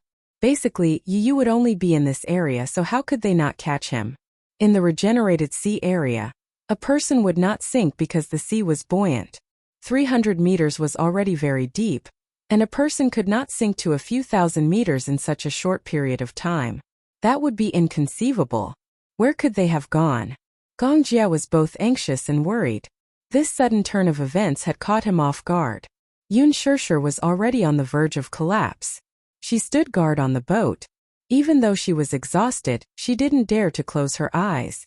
He was worried that once he opened his eyes, the whole world would be turned upside down. The more time passed and the more there was no news, the more she blamed herself. If it wasn't for her, Yu wouldn't be in such a dangerous situation. She was such a failure. What kind of danger did he encounter that he needed his 2 sons to save him? She also found out about Yu's other identity. She did not expect Yu to be related to the Hurricane Group. She also did not know that Yu was one of the core members of the Hurricane Group. She originally thought that Yu had a toy company that was currently being managed by Li Hanlin. She did not expect that he had an even deeper identity. She did not know much and did not have the heart to care. But she knew that the culprit who kidnapped her this time, Diatris, was after Yu. Diatris and the Hurricane Group had a deep grudge. Hence, even if he died, he swore to drag Yu down to hell with him. If she had known, but there was no such thing. She had been kept in the dark from the beginning. Chapter 3363. Yoon Shirshir was almost suffocating from the pain. If anything happened to Yu, she would never forgive herself. Too much time had passed, and all the people who went into the sea were exhausted. Gong Xiaojie naturally could not withdraw the team. If they could not salvage it in 5 hours, then they would spend 10 or even 20 hours. He did not believe that there would be no news at all. However, for now no news was the best news. Hurricane Headquarters. The medical center was on standby. The phone suddenly rang. Gong Xiaoying received the call, and his expression became serious. He led the team to the helipad. In the distance, a helicopter flew over slowly, circled once, and slowly landed on the helipad. The wind was a little strong. Gong Xiaoying narrowed his eyes slightly, looking at the helicopter that landed steadily on the helipad. His gaze became scorching hot. The cabin door opened and a pilot in a sorry state jumped out. He was holding a child wrapped in a blanket in his arms, and hurried to Gong Xiaoying. Gong Xiaoying asked in a low voice, "Is he okay?" The pilot took a deep breath, shook his head, and answered in a serious tone, "Boss, fortunately he's fine. He's just hit the back of his head, and he's unconscious." Gong Xiaoying raised his hand and untied the blanket, revealing the child's delicate but pale face. The child's eyes were tightly shut. His long eyelashes were wet from the seawater, and his slightly greenish eyelids were probably frozen by the seawater. His skin was extremely cold and there was no warmth. The seawater was cold, and after being soaked in it for a long time, his originally fair face was even paler than before. Because he was wearing an oxygen mask, there were dark red marks from his nose to his mouth. The oxygen mask had been removed. The child was still unconscious. Gong Xiaoying's expression changed slightly.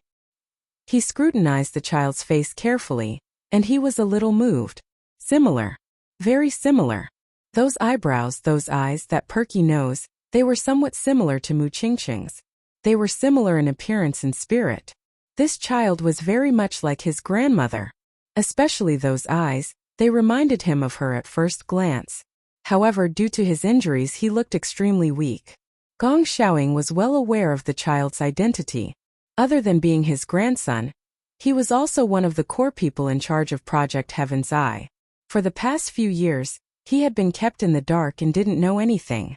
However, when Yu returned to the island with Gong Jie, someone leaked the news. When he returned to the headquarters, he heard some rumors. Following the clues, he quickly found out the child's identity. It turned out that his daughter had given birth to such a genius grandson.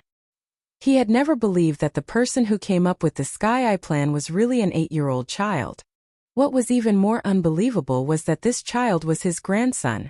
At such a young age, he had already surpassed his master. He was proud of this, but he also felt that it was a pity that he had only just found out that Yu was his grandson.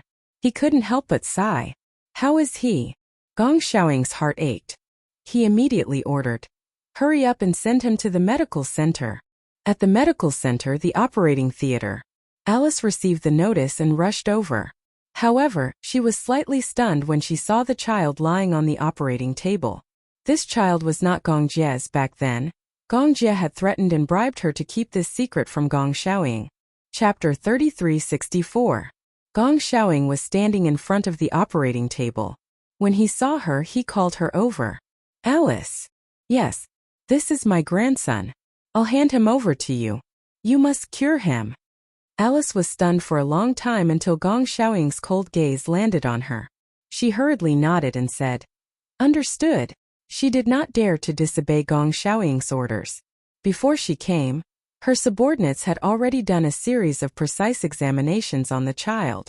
Other than some external injuries, a moderate concussion and slight intracranial damage, the child's various functions could be said to be very poor.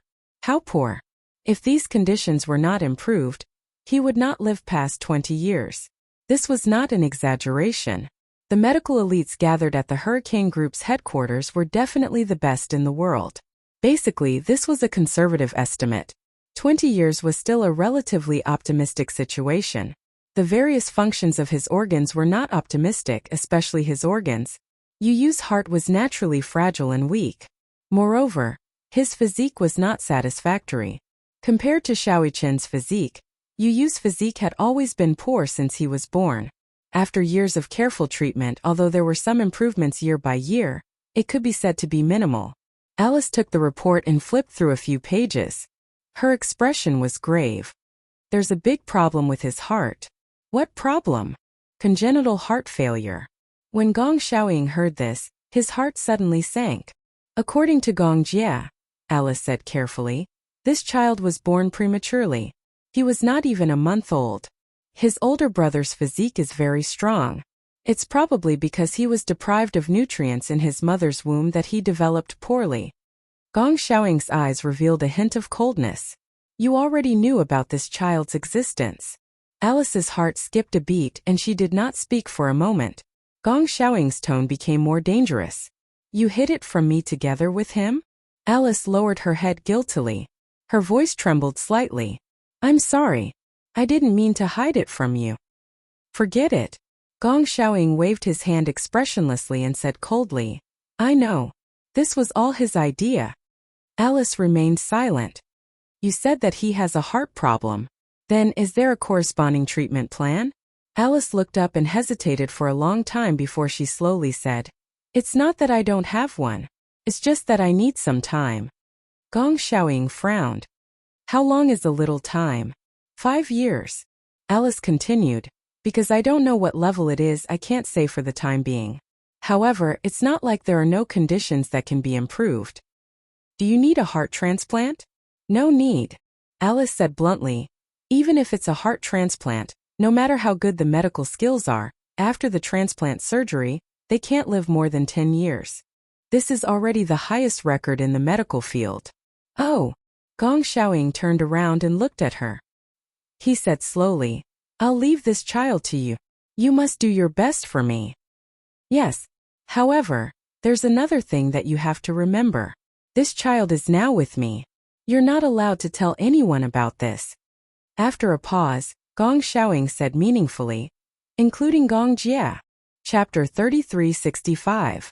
But if this child regains consciousness and wants to return to his mother's side, with his intelligence, no one can stop him from leaving this place.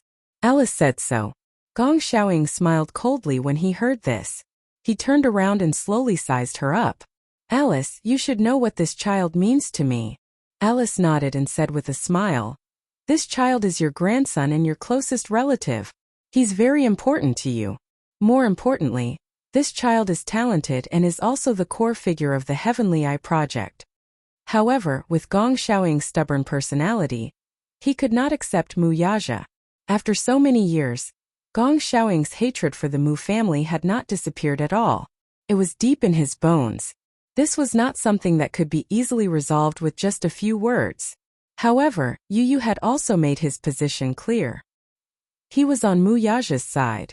If Gong Xiaoying could not accept Mu Yaja, he would definitely not acknowledge Gong Xiaoying as his grandfather. This made Gong Xiaoying very sad. More than 10 years ago, the Mu family had taken away his love. Now Mu Yaja had his daughter and grandson. He had also mentioned to Gong Jia that even if Yun Shishir left Mu Yaja, she would not be left with nothing. So far, the Hurricane Group had already dominated half of the arms industry. The Gong family was a big family. He did not care about Mu Yaja and the Shengyu Financial Group at all. However, father and son were connected. Yu Yu's dependence on Mu Yaja was not just a father-son relationship. He acknowledged that this man was enough to be his mother's support for the rest of her life. Therefore, he acknowledged him and defended him very much. However, Gong Xiaoying did not like him very much.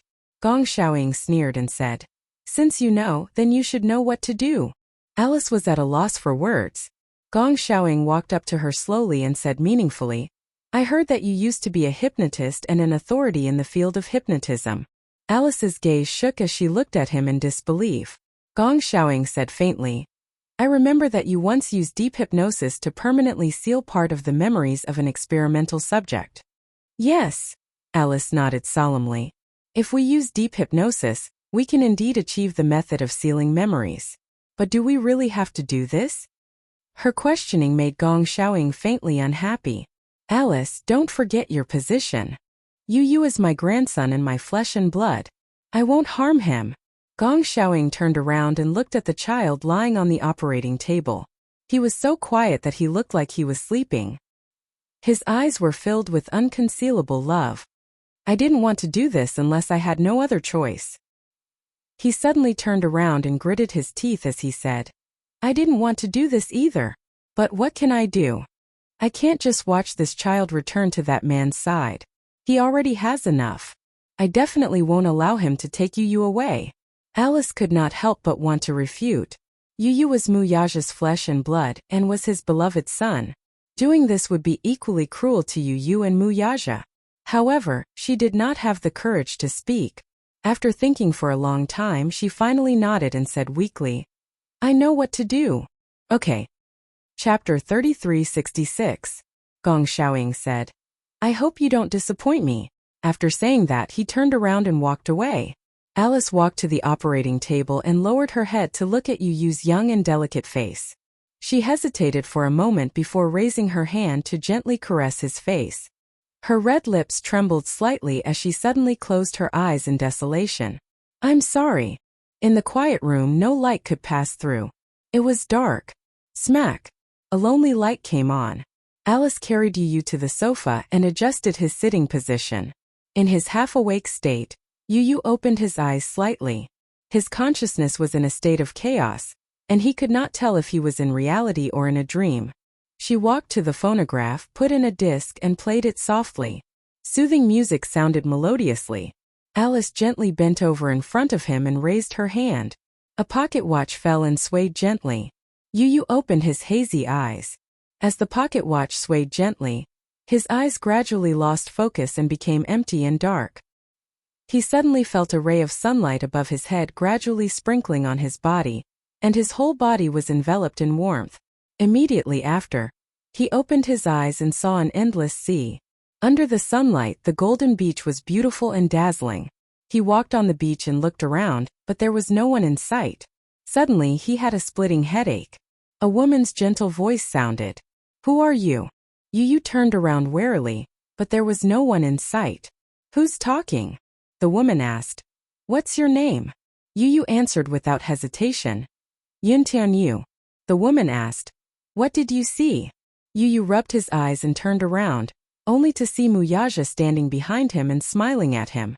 The expression on his face suddenly became lively. Daddy!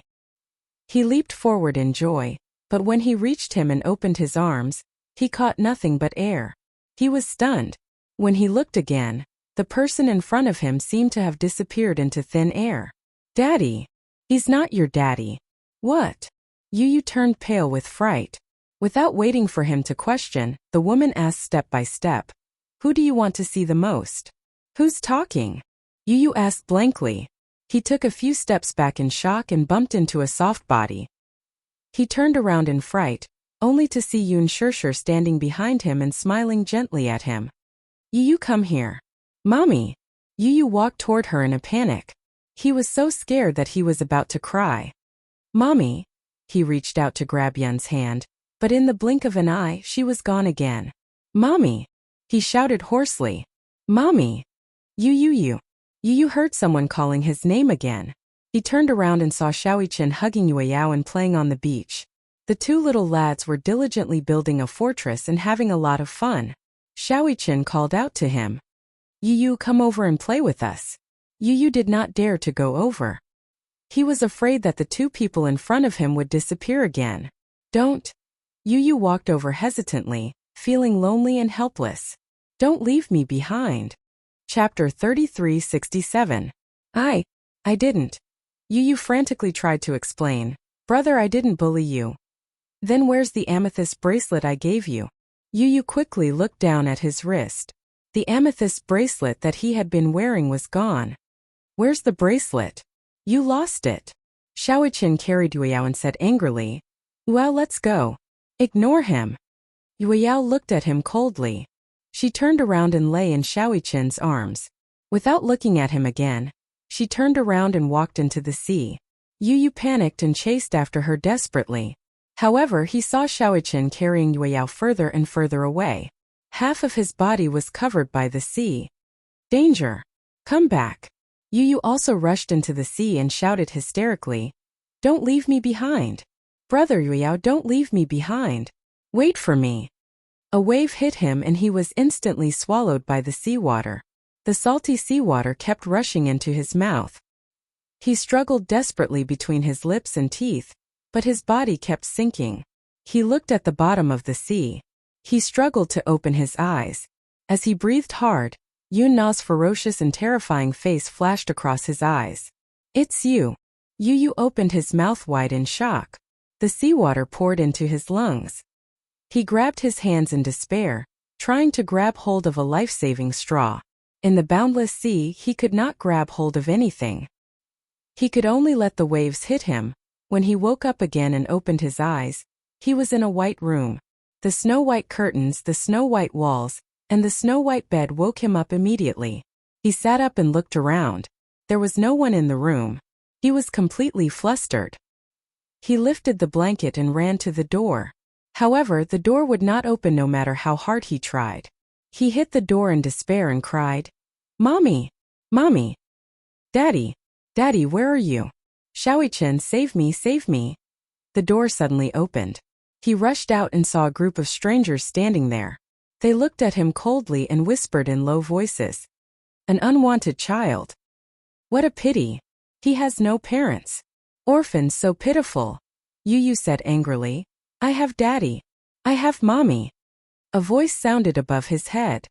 "Everything you see is just a fantasy. You don't have a mother or a father. You liar." He turned around abruptly, but all he saw was darkness. When he turned around again, the group of people had already disappeared. He was in complete darkness, unable to see his own fingers. Beneath his feet, it was as if the ground had been hollowed out, a bottomless abyss. He cautiously took a step forward, yet he heard footsteps coming from ahead. Yu turned around with tears in his eyes, only to see Yun Shirshir walking slowly with her back to him. She was dressed in white, and her black hair was tied up with a hairband. She looked gentle and beautiful. "Mommy!" Yu wiped his tears pitifully and chased after her. "Mommy, don't leave Yu behind. Mommy, give Mommy a hug." He chased after Yun Shirshir and carefully grabbed the corner of her shirt. "Mommy, give Mommy a hug." She snapped back to her senses and slapped his hand away with a loud smack. "Who are you?" He was caught off guard and fell to the ground. He looked up blankly and saw Yun Shirshir looking at him coldly. She said coldly, "I'm not your mommy. Mom. Don't call me mommy." Yun Shirshir's face suddenly became fierce. She said coldly, "You've got the wrong person." Chapter 3368. Boo-hoo. Yu finally broke down. He threw himself at her and hugged her waist as tears streamed down his face. "I'm Yu, Mommy. How can you not recognize Yu? Mommy, I'm Yu. I told you that you've got the wrong person." Yun Shirshir pushed him away forcefully. Yu lost his balance and fell backward, falling into the abyss. Yu cried in despair. Don't leave me behind. Don't leave me behind." When he woke up, the sky was overcast with dark clouds. It was as if the end of the world had arrived. Yu stood on the gloomy grassland. He walked slowly and looked at the endless grassland. His body went limp and he knelt on the ground weakly. The woman's voice sounded again. "Who are you?" Yu looked up tiredly. When he opened his eyes, the dark clouds were overcast, just like his gloomy inner world. "Who am I?" He opened his dry lips and muttered to himself, "Who am I?" He couldn't remember. He only felt that he had an exhausting dream. When he woke up, he didn't know where he was or where he was. "What's your name?" The woman's voice was persuasive. "What's your name?" Yu opened his eyes wide in a daze. He muttered to himself in despair, "What's my name? What did you see?" Yu looked around and shook his head. "I don't know." The grass on the grassland started to wither. In an instant it started to rain heavily. In the rain he struggled to open his eyes. He allowed the rainwater to pour into his eyes. It was bitter and painful. In the rain, an unfamiliar man walked over. He stood in front of him and bowed slightly. Yu looked at him in confusion but did not react. "Do you know him?" "No." Yu shook his head. "Who is he?" "He's from the Mu family." "The Mu family. His name is Muyaja." Yu muttered the name silently, but an unknown and unfamiliar feeling welled up in her heart. "Do you hate him?" Yu rubbed his eyes and tears fell. He did not know why he was crying. Hearing the woman's voice, he muttered doubtfully, "Should I hate him?" The man's figure gradually disappeared. In an instant, the world around him changed. Yu stood up. As far as his eyes could see, there was endless darkness. Below him was boiling hot lava, and in the middle of it were piles of white bones. The eerie fear invaded his heart. "Do you remember your name?" "I don't know." Yu shook his head. I don't know anything. Then what do you know? Yu started to tremble. She tightened her shoulders and shivered. I only know that I'm alone. He was alone. He was alone. You're not alone. Yu looked up in disbelief. You have a name. I have a name. He stood up and complained. Liar. I don't have a name. I don't have a name. You have a name. The woman's voice said slowly. Your name is. Accompanied by a hoarse gasp in the darkness, a pair of frightened eyes suddenly opened. A beam of moonlight reflected into the eyes, and the pupils suddenly contracted violently.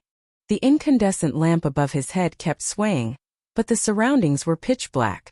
Under the dim light, the lonely shadow pulled at one's heart, and it was suffocating. Chapter 3369. He was so tired. It was as if he was sitting in a deep nightmare. In his muddle-headed state, he dreamed of many strangers. The child stood up. His body swayed slightly as he looked around. In the medical center, people were walking back and forth. The cold light shone on his body, but he couldn't feel any warmth. He was wearing a snow-white hospital gown. The front of his gown was slightly open, and it was covered with thin sheets to detect his heartbeat and pulse. Alice walked over and smiled at him. Fan, you're awake? He sat up slowly and held his forehead. He said tiredly, I seem to have had a very long nightmare. Alice smiled. Nightmare? What kind of nightmare was it? His gaze was slightly dazed and he smiled.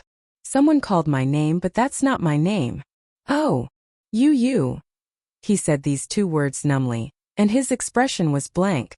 He heard someone calling his name Yu. The funny thing was he even dreamed of a woman. He kept chasing after the woman's back view, but the woman didn't turn back. He had already forgotten the face of the woman in his dream. He couldn't remember it clearly. Alice was stunned. She thought to herself that he had already gone through deep hypnosis, and many of his memories had already been sealed. However, the name Yu was still deeply etched in his mind. It seemed that it would take some time to completely seal his memories. Alice hugged him gently and said gently, Gong Fan, it's just a nightmare. When you wake up, just forget about it. When Gong Xiaoying walked in, Yu was lying on the operating table in a deep coma. He had just gone through the 6th level of hypnosis. His young face was drenched in cold sweat, and his eyelids were trembling violently. Suddenly, a line of tears slowly flowed down and wet his sideburns. Gong Xiaoying walked over and looked at him. Even though he was in a deep coma, the weakness and helplessness on his face were very obvious. To him, this might be a nightmare. However, in fact, his memories were being sealed bit by bit in the depths of his mind. Usually, there weren't many opportunities to use this method. Most of the time, only when some mercenaries retired, Alice would choose to seal all their memories related to the Hurricane Group before letting them go. However, mercenaries from the Hurricane Group would choose to retire in a very small number of cases. Gong Xiaoying asked, Have his memories been sealed? We still need to observe him carefully. Alice sighed. This is an extremely painful process. Gong Xiaoying suddenly fell silent. After a long time, he suddenly asked, How painful is it? This child is extremely attached to memories related to Yun Shishir and Mu Yaja. He was very resistant at first, so the first attempt at hypnosis failed. Failed? Gong Xiaoying said meaningfully. This word rarely comes out of your mouth. Alice looked up and said helplessly, He's very resistant to the new name Gong Fan. I rehearsed new memories for him, but he didn't accept it. He was very resistant. It was only until the 3rd level of hypnosis that he barely succeeded. As an experienced hypnotist, Alice could replace those old memories with new ones if she used advanced hypnosis skills. Chapter 3370. Gong Xiaoying gave him the name Gong Fan. Alice hypnotized him into a dream. In the dream, she guided him patiently and led him to accept new memories. She instilled in him that his name was Gong Fan, the eldest son of the 3rd generation of the Gong family. He grew up in the Gong family and was the core person in charge of the Deva Eye project. He was also one of the candidates to inherit the Hurricane Group in the future. She also instilled hatred for the Mu family in him. Now, he was already at the 5th level of hypnosis. If there were no accidents after the 10th level of hypnosis, he would completely forget those memories. Gong Xiaoying asked. Will he still remember those memories in the future? He was more concerned about this. Alice shook her head. Memories can never be erased. They can only be sealed. However, it will be very difficult to recall them if they are deeply sealed. Gong Xiaoying's heart calmed down slightly. He lowered his head and looked at Yu Yu's sweaty face. However, he heard Alice say worriedly, "This child has two personalities." Dual personality? Yes, Alice said. One is innocent and the other is dark. Dual personality meant that a person had two relatively independent and separate personalities. It was a relatively serious psychological disorder. Generally speaking, a normal person would have two or more ways of thinking at the same time. Human nature itself carried an evil side. The evil side was usually accompanied by a strong desire and ambition. The two personalities had independent memories and usually did not interfere with each other. However, Yu Yu had a dual personality. This surprised her a little. The innocent side was his true side and also his initial personality. The dark side came from the dark scenes of his childhood. It was influenced by his ears and eyes, so the second personality was split. However, this second personality had always been suppressed by the innocent side and was rarely stimulated. Yu Yu wanted to protect Yun Shirshir. He did not hold back, rely on, and yearn for his mother. Therefore, the innocent and kind side had always been suppressed by the second personality. It would only be separated under special circumstances. Alice entered Yu Yu's memories and discovered this personality.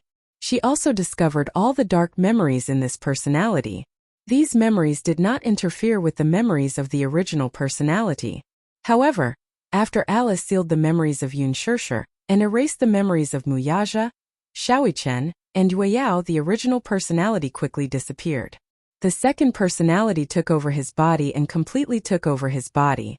Alice said calmly, "His original personality has completely disappeared." She was a little annoyed. In the dream, Yu Yu struggled fiercely. She kept setting up desperate and miserable dreams for him in order to seal those memories.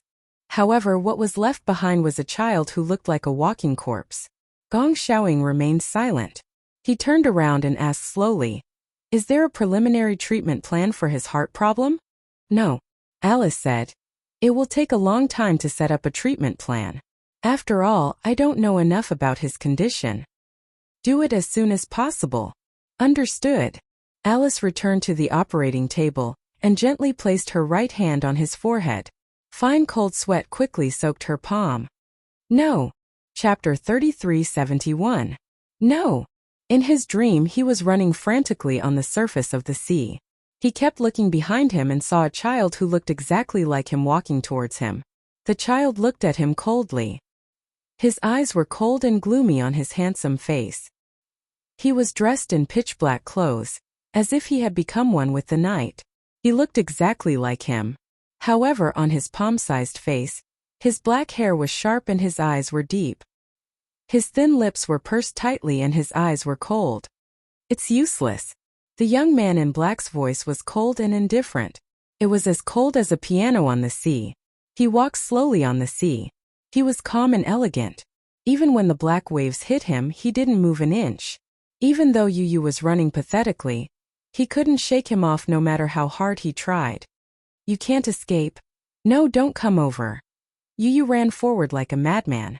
Beneath his feet was a dark sea. Through the shallow water, he seemed to see an endless abyss at the bottom of the sea.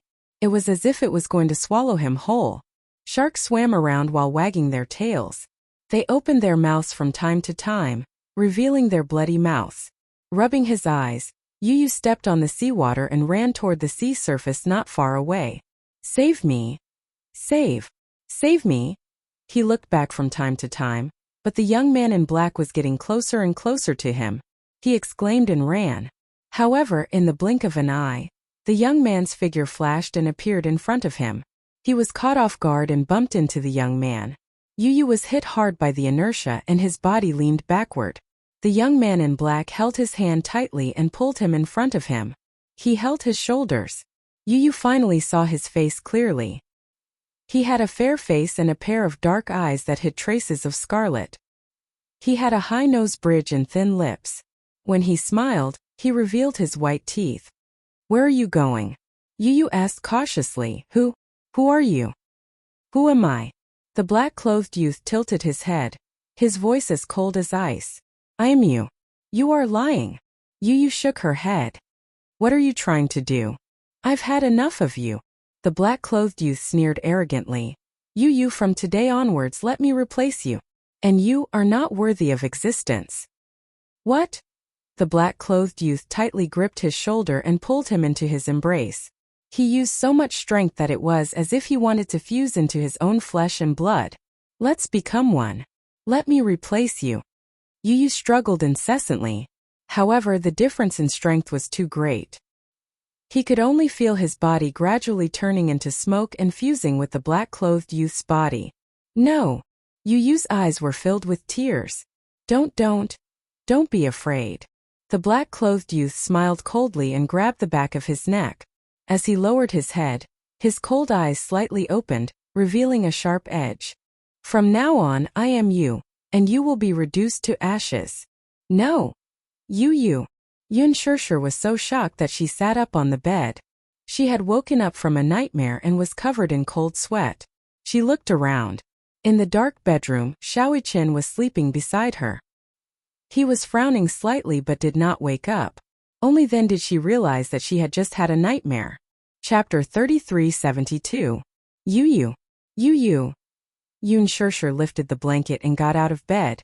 She hurriedly took out her car keys and left the house. She walked to the garage and sat in the driver's seat. She started the car with trembling hands and slowly drove out of the garage. When Xiaoqin woke up, it was already midnight. He instinctively reached out, but the side of the bed was empty. Mommy. He instantly woke up. He sat up and called out, Mommy. There was no response in the empty room. Xiaoqin immediately got out of bed and walked to the living room. He did not see Yun Shirshir. Muyaja leaned against the sofa. He was exhausted from the night of searching. He walked over and gently pushed his shoulder. Daddy? Muyaja was not in a deep sleep. When he woke up, he opened his eyes and saw that it was his father. What's wrong? Mommy is missing. What? Muyaja took his jacket and walked into the garage. He realized that the Mercedes-Benz was gone. It had probably been driven away. Xiaoqin asked anxiously, Where did Mommy go? I know where she went. Muyaja bowed and said, Get in the car. Okay. The father and son got into the car and drove toward the harbor. For the past 3 days, Gongjia had deployed more than 10 patrol boats to carry out a large-scale salvage operation. The area where Yu had gone missing was getting smaller and smaller. However, the area where Yu had gone missing was expanded to 10 nautical miles. Not a single corner was missed. A large-scale search was carried out, but there was still no news. It was as if she had disappeared from the face of the earth. Dozens of underwater robots dove a few thousand meters into the sea to investigate, but they still could not find any clues. However, even though the cost of salvaging alone was a few million USD per day, no one said that they would give up. No news was the best news so far.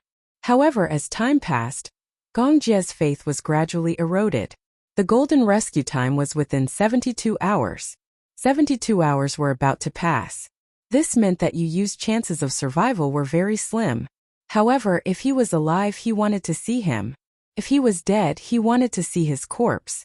He would not give up. The car arrived at the port. Muyaja got out of the car and walked to the port.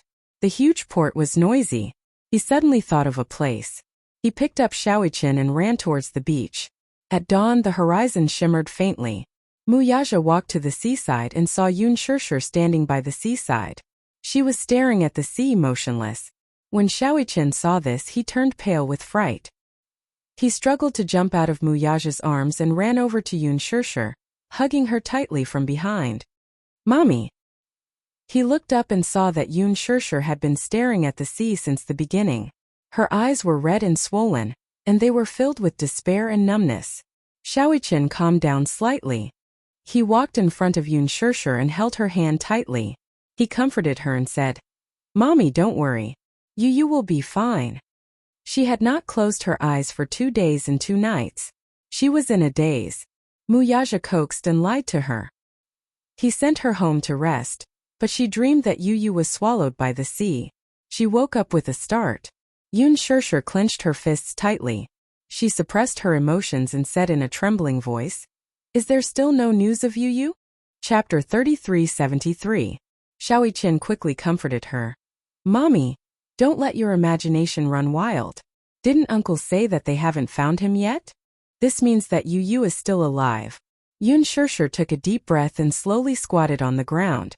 She wrapped her arms around her knees and said in despair, "Xiaoyiqian, Yu has fallen into the sea. Even if we send more people to search for him day and night, it will be like looking for a needle in a haystack. The sea is so big and the depth is a few thousand meters. 72 hours have passed. Do you think that Yu will be safe and sound? Will he really be okay?" Xiaoyiqian was silent for a moment. Even he couldn't guarantee that Yu would be okay. But he had been waiting for a miracle. Yun Shirshir held her forehead in despair and said, "For the past 3 days I've been lying to myself. Yu will be fine. Yu will be safe. But I can't lie to myself anymore." She finally broke down and knelt on the ground. Tears flowed out of her eyes and down her cheeks. She cried pitifully, "It's my fault. It's all my fault. No matter what he said back then, I shouldn't have let go of his hand." Little Chen reached out and hugged her tightly as he burst into tears. "Mommy, don't scare me, okay?" He didn't know what to do. The news of Yu's disappearance was like the end of the world to him. But he held on and didn't dare to break down easily because he still had to take care of his mother and sister. If he couldn't recover, what would happen to his mother? Yun Shirshir felt the same way. She had been deceiving herself and others, believing that Yu would be safe and sound. No one dared to give up easily. She knew that if she broke down, it would be twice as painful for Xiaoyiqian and Muyaja. Gu Xing's departure had been a huge blow to her. During that period of time, Muyaja watched over her day and night, afraid that something would happen to her. Yu and Xiaoyiqian stayed by her side. She didn't want to relive those days. However, she was barely holding on because she believed that Yu would be fine. However, 3 days had passed. Every minute and every second was torture, incomparable torture. She closed her eyes, but the nightmares continued. She began to be afraid of closing her eyes. She was afraid that if she woke up, she would be waiting for bad news, waiting for the end of the world.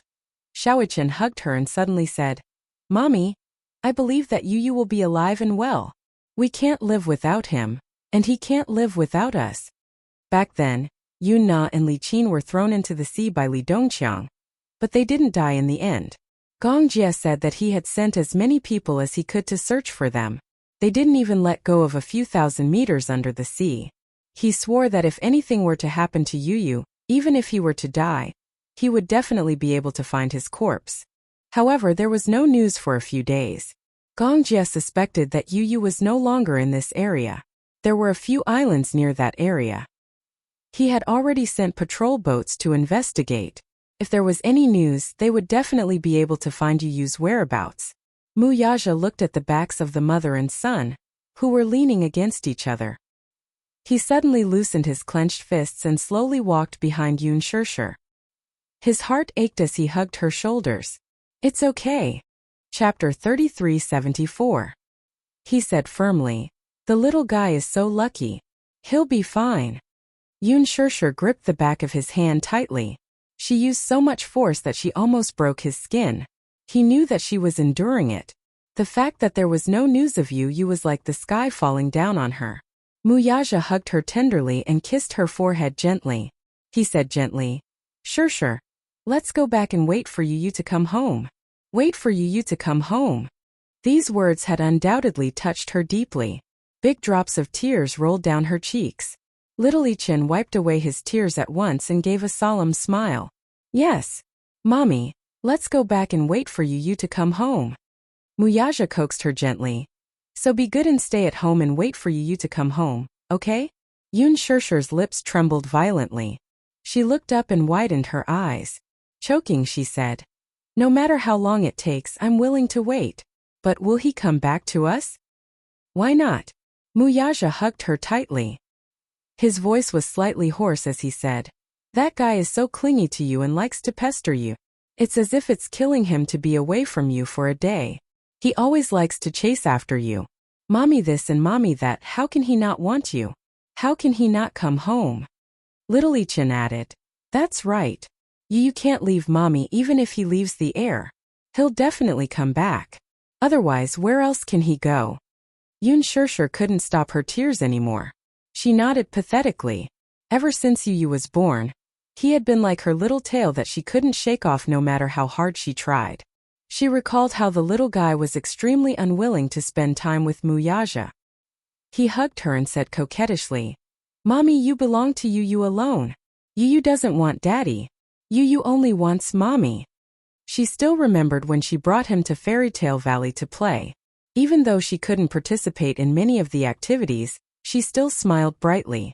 Back at the hospital, when she treated Xiaoyichen slightly better, he would make things difficult for her unwillingly. Until she said seriously, you know what? Mommy doesn't belong to you alone. At that moment Yu's eyes reddened. How could he not know that she also had feelings and free will?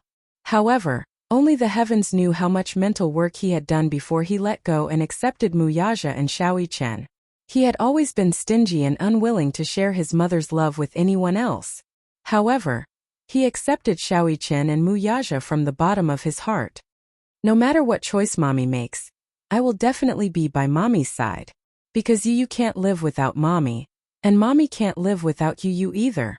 Since the beginning of his life, they had depended on each other for survival. She was the brightest dawn in his life and the warmth that he couldn't bear to part with. Yu's love for Xiaoyichen and Muyaja was mostly because he loved them both. When they got home, Muyaja carried Yun Shirshir to the bed and lay down beside her. He hugged her gently and said calmly, Rest well. Don't let your thoughts run wild.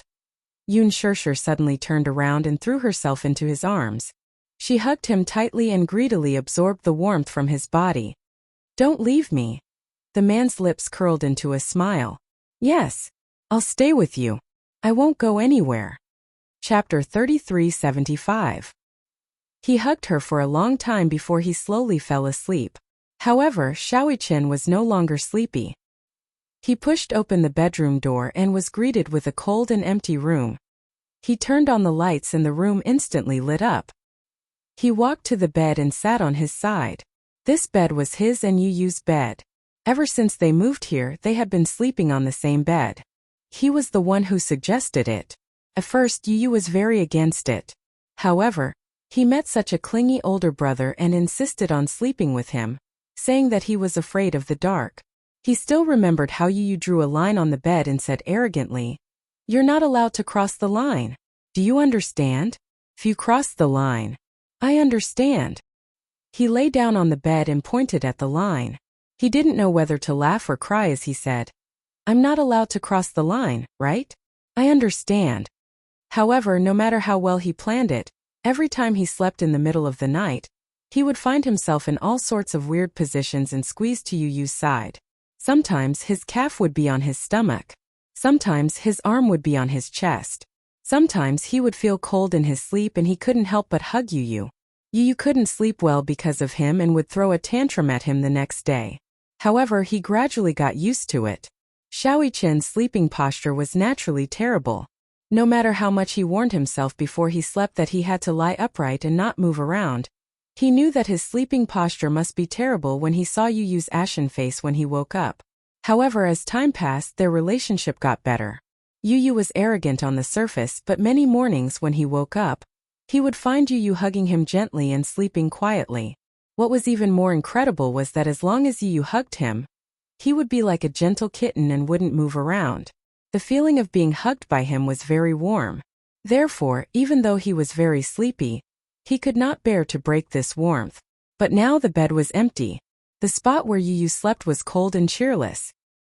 He sat on the bed for a long time before he suddenly opened his palm. 2 amethysts lay quietly in his palm. It was the amulet that Yu had secretly stuffed into his hand before they left. Xiaoyichen, you have to be well. In his hazy state, he heard Yu whisper into his ear. Unknowingly, her eyes became slightly moist again.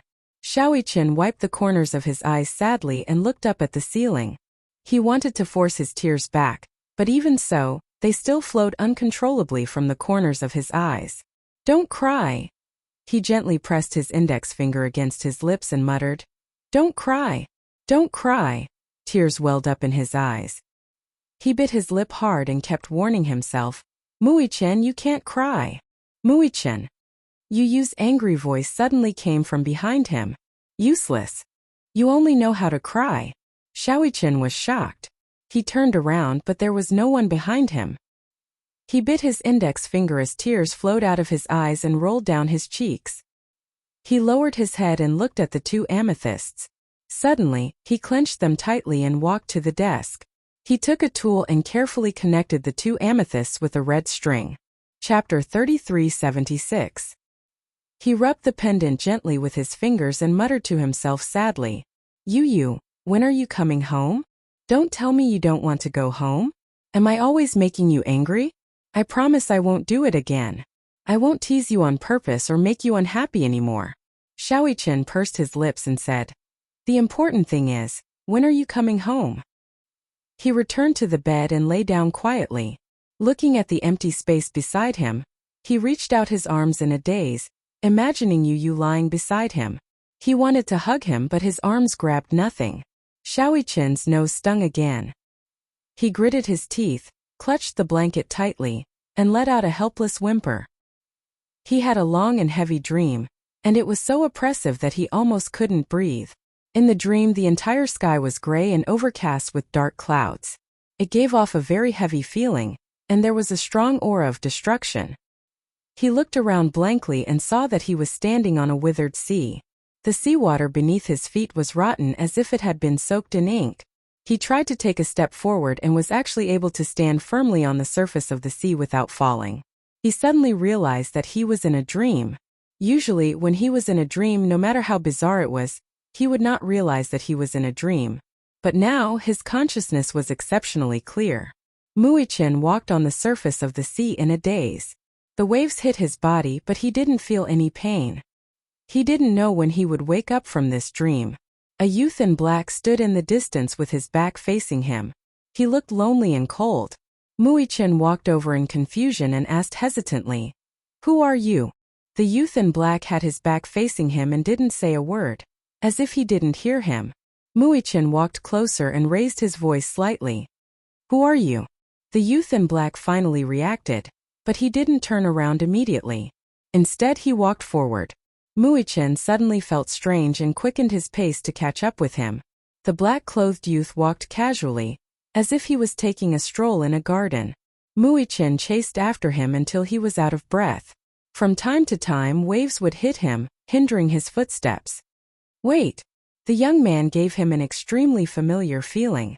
Mui-chan quickened his pace and finally caught up with her. He said, "Wait!" The black-clothed youth seemed to have finally heard his words. He suddenly stopped in his tracks, but his back was still facing him. Mui-chan stopped in his tracks and panted for a moment. He stretched out his hand and gently clasped his shoulder. "Who are you?" Just as her hand touched his shoulder, she felt a gust of cold air pressing against her. He couldn't help but retract his hand, but he saw the black-clothed youth turn his head slightly, and a handsome and familiar face immediately entered his eyes. "Yu Yu." Mui-chan became nervous. "Yu Yu, why are you here?" The black-clothed youth turned slightly and looked back at him. His empty and dark eyes seemed to be puzzled. "Yu Yu?" This name seemed extremely unfamiliar. The black-clothed youth repeated it silently and sneered. "Who's Yu Yu?" Mui-chan's heart clenched tightly. "Yu Yu, don't you recognize me? I'm your brother." The black-clothed youth sized him up coldly and his lips curved into a thin smile. "Brother." Chapter 3377. Big Brother. His voice was as cold as ice, devoid of any warmth. Xiaoyi-chan suddenly felt that the young man in front of him was extremely unfamiliar. Even though his facial features and eyes were exactly the same as Yu Yu's, his cold, affectionate gaze and empty eyes without any warmth or focus made him feel like a stranger. He seemed to be very different from the gentle and cute Yu Yu in his memory. Even though Yu Yu would occasionally show a cold expression, it was definitely not this kind of coldness. It was as if the coldness came from his bones. It made him shudder. Muichen looked at him with concern and said in a trembling voice, "Have you forgotten who I am? I'm your brother Muichen." "Let go." The young man's voice was cold and had a hint of hostility that was hard to ignore. Muichen hugged his shoulders in heartache. Hot tears kept falling from the corners of his eyes onto the young man's thin shoulders. "You, what's wrong with you? Are you really you? Why can't you recognize me? How can you not remember your brother?" The youth remained indifferent to his helplessness and tears. His eyes stared blankly in the direction of the sea, not paying too much attention to him. Shaoichen looked up and held his face. He asked anxiously, "Where are you? Why didn't you come back? Mommy, Daddy, little sister and I are waiting for you to come home. When are you coming home?" The young man's cold eyes closed indifferently, and then opened again indifferently. His pitch-black pupils were like an abyss without any focus. He could not even see his own reflection in his eyes. You. Shaoichen hugged him tightly and refused to let go. You, can you not scare me? Take a good look at me. Can't you recognize me?" Hearing this, the young man pushed him away coldly and narrowed his eyes dangerously. "You've got the wrong person." After saying that, he turned around and walked away slowly. Shaoichen saw this and quickly chased after him. He reached out to grab his arm, but the young man waved him away expressionlessly. "Don't follow me anymore." Shaoichen's body fell to the surface of the sea. The seawater splashed up and surrounded him, but he struggled to get up and chased after him. You. He used all his strength to catch up to him. In a flash, he was in front of him and picked up the pendant around his neck. The two amethysts were reflected in the young man's of light. The young man was attracted by the pendant, and his eyes became somewhat focused. "You really don't remember?" Little Ichen displayed the pendant and lamented bitterly. "This is the amulet you gave me. I have the exact same purple crystal bracelet that I gave you as a gift. You said you liked it very much and would never leave it. You wore it all the time. You didn't even want to take it off when you were bathing. To protect me, you accidentally broke this bracelet. You blamed yourself and felt sorry for it. You risked your life to find these amethysts. Before we left, you gave it to me as an amulet. Do you really not remember? Have you really forgotten?" The young man was silent for a long time. He looked at the pendant and felt that it was unfamiliar. He looked up at him again and said coldly, "Get lost." He pushed Shaoichen away. Behind the young man, a stormy sea that was dozens of meters high suddenly rose and covered him. Chapter 3378. Shaoichen held his breath in shock. In the next second, the waves hit him and pushed him deep into the sea. Shaoichen opened his mouth and the salty seawater flowed into his mouth continuously. For a moment, he felt suffocated and had difficulty breathing. It was so real that it didn't feel like a dream at all. It felt so real that it really happened. He opened his eyes and saw the young man gracefully stepping on the water and leaving calmly. He opened his mouth and wanted to call his name, but all he could do was drink a few mouthfuls of bitter seawater. On the bed, Shaoichen suddenly opened his eyes. His eyelashes were wet with tears and they kept rolling down from the corners of his eyes. It was a dream. He had an exhausting nightmare. Outside the window, the sun had already risen. The first rays of the morning sun shone on the back garden, and it was full of vitality. He sat up in shock and looked around. In the empty room and on the balcony, he could vaguely see a figure's back. The child was wearing a white shirt and standing in front of the floor-to-ceiling window. Through the clear glass he could see the garden full of Chinese roses. Muichen looked at the figure's back and clenched his fists nervously. His back stiffened, and he gently got off the bed and walked to his side. When his eyes regained focus, he finally recognized that the person in front of him was Yu. He opened his mouth in shock and only managed to say one word. "You." "Shoo." Yu pretended to be mysterious and covered his mouth. He turned around and opened his eyes that were as bright as the stars. His distinct eyelashes made his eyes look watery and beautiful. Muichen, look." Muichen looked in the direction he was pointing at, and saw the garden full of Chinese roses in full bloom. "It's so beautiful." Yu smiled and said, "Muichen, I have to go. When I'm not around, you must take good care of Mommy and Yueyao. Yes, and that stinky daddy." Muichin widened his eyes in shock. Leave. Yu Yu placed her hands behind her back obediently. She turned around and looked at him with a bright smile. You have to take care of yourself when I'm not around. Yu Yu. Muichin nervously reached out to grab his sleeve. Where are you going? His hand grabbed nothing but air. He looked down at his hand and tried to touch him again, only to find that his hand had passed through his body. His body was gradually becoming transparent. It was as if he had become immortal. Muichin was so shocked that he took half a step back. He stared at the scene before him in disbelief. Yu Yu suddenly opened her arms and threw herself into his embrace. She sobbed, Yi-chen?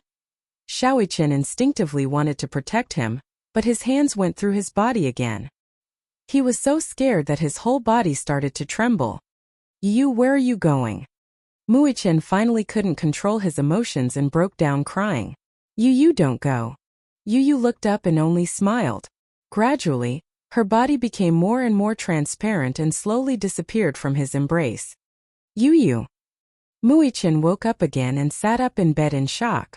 It was only when he opened his eyes and saw the glaring sunlight outside the window that he realized that it wasn't real.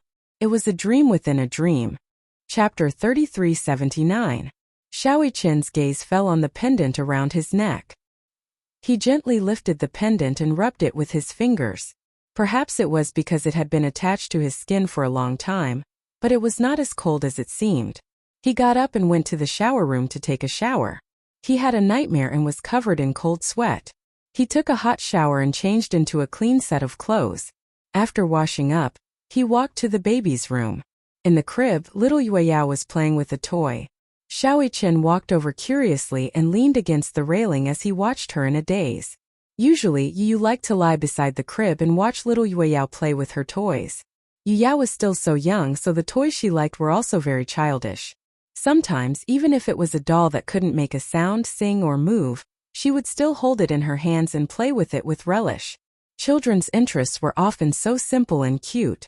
Toys that were particularly boring in the eyes of adults were treasures in the eyes of children. However, Yu did not feel impatient. Instead, she was very patient and did not seem to get tired of looking at them. Little Yueyao's favorite toy was a rainbow pony that Yu had given her. Usually she liked to hug it to sleep. When she woke up, she would still hug it and never leave its side. The rainbow pony was snow white, and only its tail was rainbow-colored. Therefore, it was inevitable that it would get dirty if she kept playing with it. The nanny wanted to wash it, but little Yueyao refused to let go and refused to give it to her. She even cried and threw a tantrum. In the end, Yu thought of a way to trick the little girl. She personally washed the rainbow pony, disinfected it, and carefully ironed its tail. The most unique thing about this rainbow pony was its tail. It was a real ponytail. Therefore, it was a limited edition Leji mascot. Little Yueyao loved it so much that she could not put it down. Little Yueyao was playing happily. When she looked up and saw Xiaoyi-chen, she turned her face away arrogantly and ignored him. Her arrogant attitude was exactly the same as Yu's. He didn't think so before. But looking at it now, wasn't it a replica of Yu? Back then, when Yu had faced him, she had also given him the cold shoulder. She was arrogant, proud, and sharp-tongued, but deep down she was extremely gentle. Little Yueyao suddenly noticed something. Her gaze landed on the pendant around Xiaoyi-chen's neck. She stared at the two amethysts, and her beautiful eyes suddenly curved into crescents as she smiled. He smiled, revealing two sharp teeth that had just emerged from his gums. Bro, she uttered two vague syllables. Xiaoyi-chen was stunned. Yueyao pointed at the crystal around his neck with an innocent look on her face. Big brother. Are you calling Yu? Xiaoyi-chen looked at the little girl in disbelief. His fingers gently caressed the amethyst pendant around his neck, and his eyes lit up. Yueyao, say it again. Bro. Yueyao clapped her hands excitedly, and her tender butt moved around on the bed. Then she flipped over and climbed to the railing. Her two small hands gripped the railing tightly, and her pair of chubby little legs squatted on the bed like a little frog. Then she slowly used her body to climb up the railing. Even though her legs were trembling badly, she still managed to climb up steadily. Chapter 3380. Brother. Xiaoyi-chen heard her clearly and was instantly overjoyed. He immediately picked up Yue Yao and hugged her happily. Then, he gently rubbed his face against hers. Yue Yao, you must have recognized that this belongs to you, right? Little Yue Yao lay in his arms. Her eyes were filled with curiosity as she sized up the amethyst necklace and fiddled with it with her hands. A child's memory was very limited. The things that she could remember were very limited. However, Yue Yao was a very intelligent child. When Yu was around, he liked to accompany her the most. Therefore, she was very familiar with Yu. Sometimes, whenever Yue Yao was awake, Yu would push open the door and enter. Yue Yao could hear his footsteps and could acutely identify who it was. Sometimes, when she smelled the fragrance on Yu's body, she would excitedly kick her legs.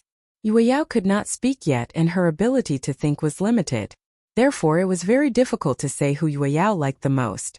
There were many different opinions. Everyone thought that Yue Yao liked them the most. However, in reality, Yue Yao was the most excited when Yu was near her. Yue Yao was very familiar with Yu. Therefore, when she saw the amethyst necklace on Xiaoichen's neck, the little girl was very smart. She immediately knew that it belonged to Yu and danced with joy. However, she seemed to have mistaken Xiaoichen for Yu. After all, the two children looked very similar. In addition, Yue Yao was so small. Therefore, the little girl originally ignored Xiaoichen. However, when she saw the necklace on his neck, she became excited. Bro, Xiaoichen couldn't help but tear up. He hugged Yue Yao tightly. He had just woken up from a nightmare and was exhausted, but because of her words, he finally couldn't hold back his tears. Bro. Little Yue Yao didn't understand his tears. He fiddled with the amethyst with great interest, as if he couldn't bear to part with it. She didn't understand Muichen's grief and heartache, and she couldn't read his tears either. She was completely attracted to the purple crystal. Seeing how much she liked it, Xiaoichen returned to his room and took the purple crystal apart. There were 2 of them in total, so he made 2 of them. When he returned to the baby's room, he tied the anklet that he had made around the little Yue Yao's ankle. One for you, one for me. Xiaoichen fiddled with the amethyst pendant and smiled at her. But you're not allowed to lose it. This is the amulet Yu gave us. Little Yue Yao hugged her ankle. For a moment, she lost her balance and fell on the bed. Xiaoichen was amused. As he laughed, his tears dried up unknowingly. The little guy finally knew how to speak, but the first word he learned was not daddy or mommy, but brother. This made him not know whether to laugh or cry. If Yu were here, he would be beaming with joy, right? Even in his dreams, he wanted to hear little Yue Yao call him brother. However, he did not mention it to Yun Shirshir, as he was worried that his mommy would think of him when she saw it. The salvage work was still going on in an orderly manner. Gongjie deployed 2 more patrol boats. The lineup was so huge that it almost affected the sea route hub. However, half a month had passed, and there was still no news of the baby. Chapter 3381. Yun Shirshir was not willing to give up even the slightest chance. Apart from sleeping, she spent most of her time on the ship waiting for news. However, half a month had passed and there was still no news. Even so, no one said that they wanted to give up. Xiaoichen firmly believed that Yu was definitely still alive. Perhaps it was because of the special telepathy between the twins. Sometimes he would dream. In his dreams he would often see Yu. However, Yu had become more and more unfamiliar to him. His back was always facing him. No matter how much Xiaoichen shouted his name, he remained indifferent. It was as if there was an invisible wall between them, and he could not hear his voice. However, Xiaoichen firmly believed that Yu was definitely still alive. He told Yun Shirshir about this dream, and Yun Shirshir also thought that it was magical. Originally, she did not believe in something as bizarre as telepathy. However, this was not the only case. Before this, she had experienced Xiaoichen's magical telepathy. She realized that between Xiaoichen and Yu, Xiaoichen's telepathy was especially sensitive. In the past, even before Xiaoichen met Yu, he would often dream of Yu. It was as if his soul had floated into Yu's body, and he could clearly sense all of Yu's senses. He had once mentioned something to Yun Shirshir. That was, Yu once had a fever. He was dizzy and lay in bed in a daze. Xiaoichen said that he had a dream that time. He dreamed that he was lying in bed, and a gentle woman was sitting by the bed, feeding him medicine. That feeling was so real and clear. It was as if he had a fever. When he woke up, he was sweating all over, as if he had just experienced a nightmare. Yu had forgotten about this incident, but Xiaoqian remembered it clearly. In addition, he often felt angina. After a checkup, all his physical indicators were very healthy, even surpassing the excellent indicators of children his age. His physical fitness was extremely strong. However, it was an undeniable fact that he was suffering from angina. Sometimes, when the pain was too much, he would clutch his chest and freeze on the bed, not daring to move. He was such a painful child, but he broke out in a cold sweat from the torture of angina. Wuxia couldn't figure out the reason, but even the most authoritative experts couldn't explain the cause. However, Yu did not sense it so clearly. Compared to Little Chen, he was a little slow in this aspect. However, Xiaoqian wasn't the only exception among the Geminis. All over the world, many Geminis had a mysterious telepathy with each other. However, Xiaoqian's was especially strong. Hence, when Xiaoqian told Yun Shishir about this dream, she, who was originally depressed, was suddenly filled with hope when she heard this. She also firmly believed that Yu would be fine.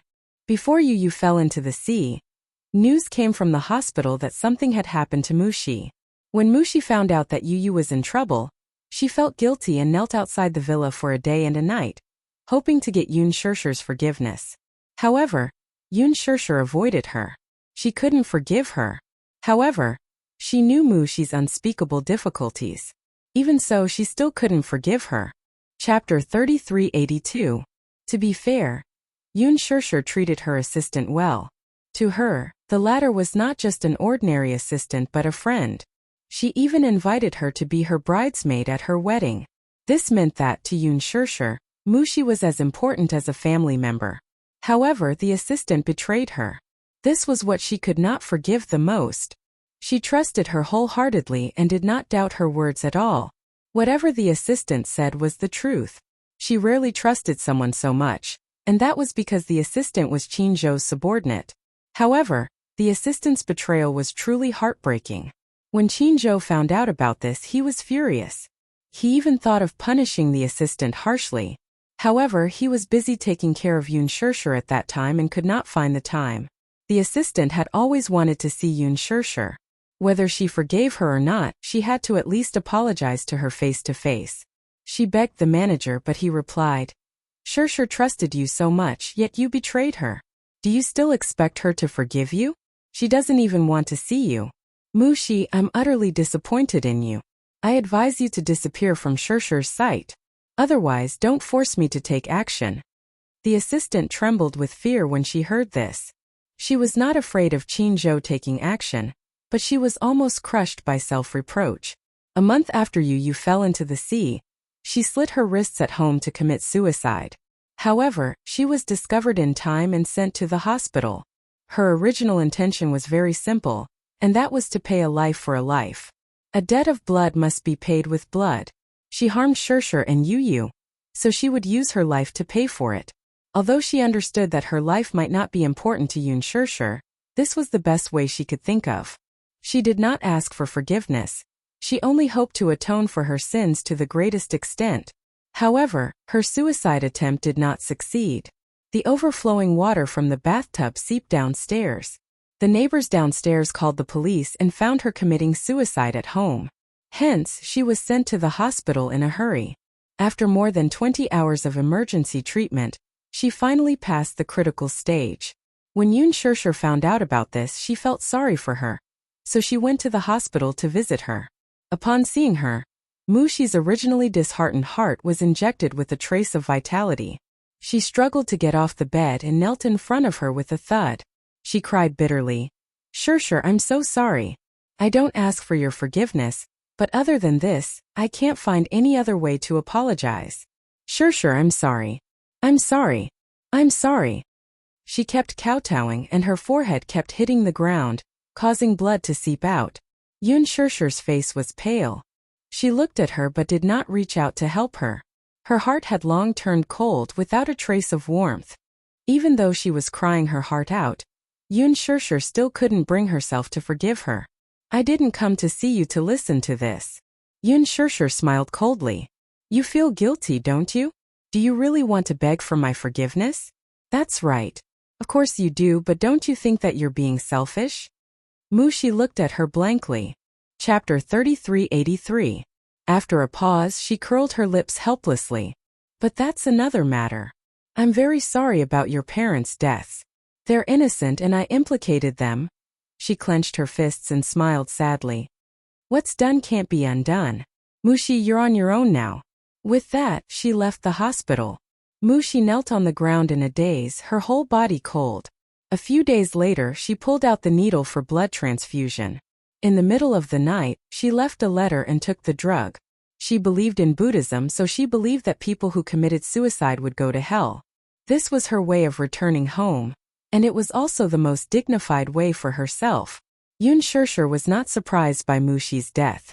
She locked the letter in the cupboard and did not open it to read it again. She believed that the fate of all living things in this world was predetermined. Perhaps this was also fate's fetters. Mushi's parents were implicated because of Yu. She could not deny this. However, Yu was also because of Mushi. There was no news of him until now. It seemed that fate was playing tricks on them. Even so, she still believed that Yu was safe and sound. Every day she would pray sincerely, hoping that one day when she returned home, she would see Yu with a table full of dishes and wearing a cute teddy bear apron. He would stand at the entrance and give her a gentle hug. Mommy, you're back. She looked forward to such a day. Yu helped her tidy up the cloakroom in disdain and complained, Mommy, you really don't have enough clothes. When will I accompany you to shop for clothes? She looked forward to him carefully opening her door in the middle of the night, sneaking into her room, and folding the bedding for her. Alas, she did not know when this day would come. Little Yueyao could speak now. From babbling at the beginning, he could call out Daddy and Mommy clearly. However, even if Xiaoyichen didn't specifically mention it, how could she not know that the first word Yueyao learned when she opened her mouth was brother? That day, Xiaoyichen was holding Yueyao in the baby's room. When Yueyao hugged him and kept babbling, she stood with her back to the door and covered her mouth tightly. Tears streamed down her face. She heard it. She heard Yueyao call out, Big brother. She suddenly recalled the time when Yu ran up to her with Yueyao in her arms and exclaimed, Mommy, Yueyao knows how to call me Big brother. She still didn't believe it. However, now that he heard it with his own ears, he finally believed it. Yu must have hugged Yueyao more than once to practice her pronunciation. How great would it be if Yu was here? If he heard it with his own ears, he would definitely be overjoyed, right? Yu, did you hear that? Little sister is calling Big brother. Ashland Island. A young man dressed in black stood by the seaside. The waves kept coming in wave after wave, submerging his ankles. The sea breeze blew against his face, bringing with it a slight chill. The young man stood on the spot, allowing the sea breeze to hit him. He was wearing a thin black shirt, which kept fluttering in the sea breeze. He gently closed his eyes and slowly opened them again. The sea breeze blew into his eyes, forcing some tears out. On his cold and beautiful face, his gaze was focused. The black diamond earring on his ear was especially eye-catching. Behind him, Lisa carried a trench coat and walked to his side, gently draping it over him. Chapter 3384. Master, the sea breeze is a little strong. I'm worried that you'll catch a cold. The child was indifferent.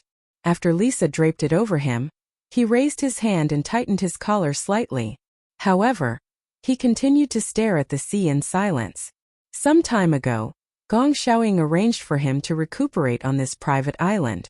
The seaside was warm all year round and was very conducive to recuperation. On one hand, it was to avoid being noticed. Gong Jia often went in and out of the headquarters. If he was left in the Gong family, it was inevitable that news would leak out. On the other hand, it was mainly to recuperate his body. Alice said that recuperation required a relatively quiet environment. Gong Xiaoying thought of this and arranged for Lisa to stay by his side to protect him 24/7. When Lisa found out that she had a new master and came to his side, she was a little surprised. It was him. Although his name had changed and he was no longer Yu, but Gong Fan, his personality seemed to be very different from before. When he woke up, he liked to stand by the sea and gaze at the sea. No matter what she said, he was never stingy with a word of agreement. When he was still called Yu, although he sometimes showed maturity that did not match his age most of the time, he was still as innocent and naive as a child. However, now that he had become Gong Fan, he had become a person that she could not see through. He did not speak often. At most he would speak less than 10 sentences a day. He was concise and to the point. However, after spending some time together, they had developed some tacit understanding. Sometimes she could understand what he meant with just one look. He would only say something once. If she could not hear it clearly, he would not repeat it a second time. When he came to this island, other than cooperating with Alice's treatment, he was very punctual with his 4 meals a day. Every morning at 7 o'clock, he would wake up naturally. When he woke up, he would walk around the beach and then return to the study room to read for the entire morning. After lunch, he would go to the medical center for a checkup. His physical condition was very bad. After a period of recuperation, his various functions had been improved and optimized. Sometimes, when Alice was not on the island, he would enter the laboratory in the afternoon to study quantum transmission. At night, after dinner, he would go to bed early to rest. Lisa knew very well that his silence was not only because he was cold, but also because many of his memories had been sealed away. As a result, his mind sometimes went blank. The only thing that left a deep impression on him was the Heavenly Eye project. Normally, he would lock himself in the laboratory and constantly check the formulas. Sometimes she would walk in and accidentally see him leaning over the table, breathing lightly. When she saw this, her heart ached a little, but there was nothing she could do. She knew that it was Gong Xiaoying's order that Alice sealed his memories. He was arranged to stay on this island, and she dutifully protected him. "Master, the wind is getting stronger. Let's go back," she whispered beside him. Gong Fan didn't say anything. His back didn't move at all. His skin was almost numb from the cold sea wind, but even he himself didn't know what he was waiting for by the seaside so stubbornly. The temperature gradually dropped, and the cold wind was bone-chilling. He suddenly turned around expressionlessly and walked towards the villa. Lisa immediately followed behind him. Chapter 3385. Xiao Bao had always been troubled by one thing. That was, his mother didn't seem to be very happy staying in the Gu family. Chu Ho settled down in the Gu family. In fact, she didn't want to stay here. The huge Gu family was more like a prison to her, completely restricting her freedom. However, she had no choice but to stay here because of Xiao Bao. She couldn't leave him. He was her only support. Therefore, even if it was for Xiao Bao, she had no choice but to stay in the Gu family. Gu Jinglian sent a maid to serve her. In ancient times, this would be considered a personal maid. However, Chu Ho knew that this maid was staying by her side. On the surface, it looked like she was taking care of her daily life, but in fact she was monitoring her in disguise. Gu Jinglian seemed to value Xiao Bao very much. This was beyond her expectations. Based on her understanding of Gu Jinglian, this man was a typical man who didn't believe in marriage. He didn't think much of women and children. He didn't seem to care much about descendants. It wasn't as if there weren't women who used all kinds of methods to get pregnant with his child and climb up the social ladder. However, Gu Jinglian was very vigilant about this matter, so no accidents had ever happened. She was probably the only exception. The maid who served her was called Jian Jun. She wasn't an ordinary maid. Chu Ho had seen the lines on her arms by chance and knew that she must be a woman who knew martial arts. Therefore, she wasn't close to Jian Jun. At first, when she was in the Gu family, she was ordered to leave the house and was grounded. In the Gu family, she did not have anywhere to go. She could only stay in her room, read books, or actively train. Her body gradually recovered, but after a long day it was dull and boring. Later, Xiao Bao cried badly and pestered Uncle Fu for his mother. Uncle Fu reported it to Gu Jinglian, and Chu Ho finally had the right to go out. She usually woke up early to send Xiao Bao to kindergarten. In the afternoon, she and Uncle Fu would go to pick up Xiao Bao from school. The task of sending and fetching fell on her. Xiao Bao would pester her every night and sleep with her. The kindergarten gave a lot of homework. Some were homework to read outside the classroom, but most of it was manual work. However, Xiao Bao didn't seem to have any talent in manual work. He could draw half-heartedly, but when it came to cutting paper or other handicrafts, he had to beg the others in the Gu residence. For example, one day, the kindergarten gave homework to the children to make a three-dimensional greeting card. Xiao Bao. Uncle Fu immediately patted his chest and volunteered. Isn't this a simple task? Thus, he prepared a pair of scissors and colorful paper, and started to work boldly and decisively. Half an hour later, Uncle Fu presented his work to Xiao Bao as if he was presenting a treasure. Xiao Bao looked at the messy mess and wanted to cry. Uncle Fu gritted his teeth and immediately gathered a group of men in the Gu residence to the study. When Chu Ho arrived at the study, she was shocked by the array of men in front of her.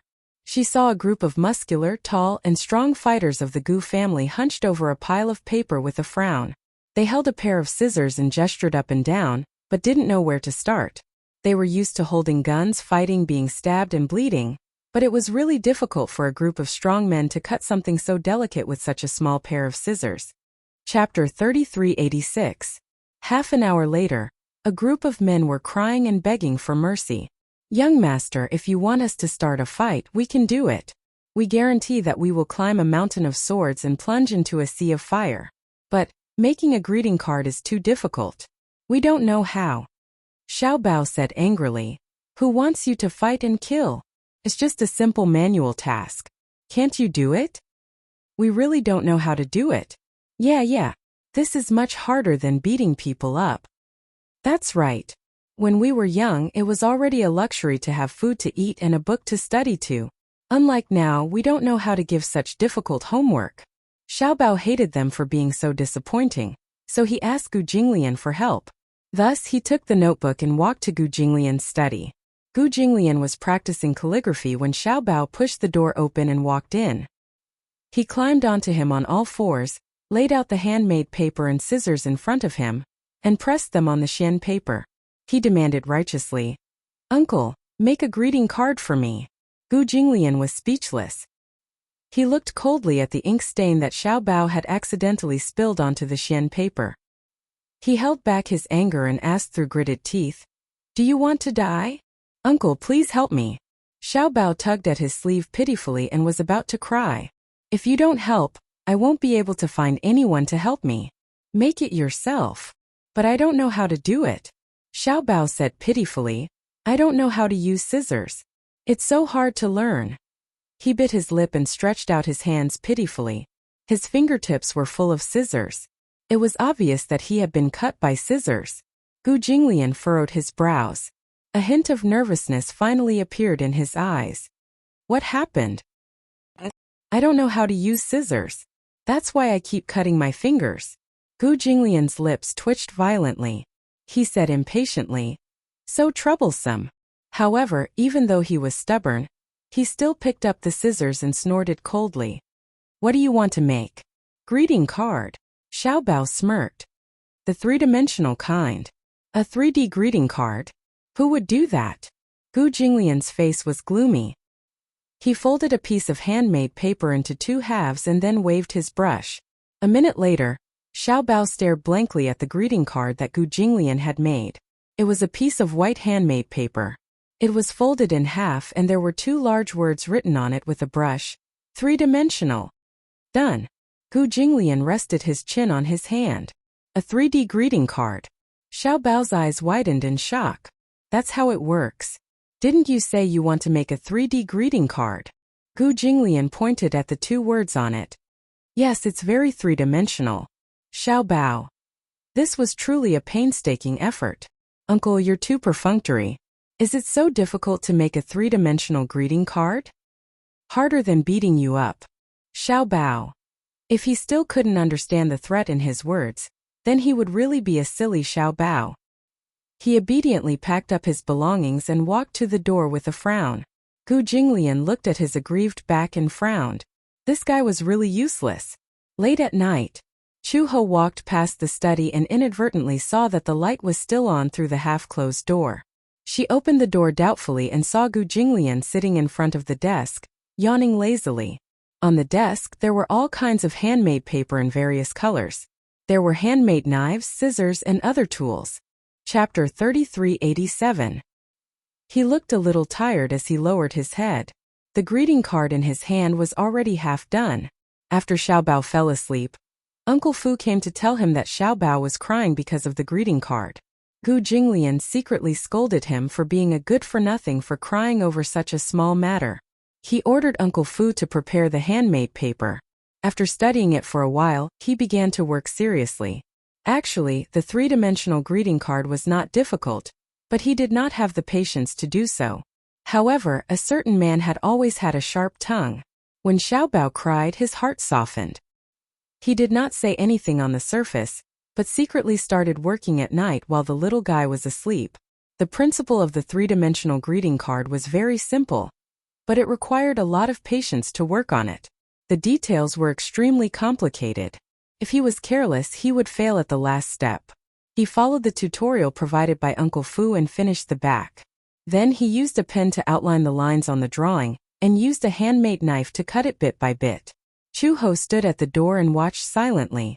She could not believe that this man had such patience. He had always valued time like gold and had always been stingy with wasting time on meaningless things. She did not expect that he would be so serious about dealing with Xiaobao's handiwork. He seemed to be so focused that he did not even notice Chu-Ho standing at the door. Chu-Ho was a little curious about what he was doing, so she slowly walked into the study. The sudden footsteps finally startled him. Gu Jinglian looked up and met her inquisitive gaze. "What's wrong?" He raised his eyebrows expressionlessly. "You're still awake. Aren't you awake too?" Chu-Ho walked coldly to the desk. Before she could take a closer look, Gu Jinglian casually hid the greeting card and looked at her vigilantly. "What are you looking at?" "I'm looking at what the greeting card you made looks like." "I didn't make it," Gu Jinglian said stubbornly.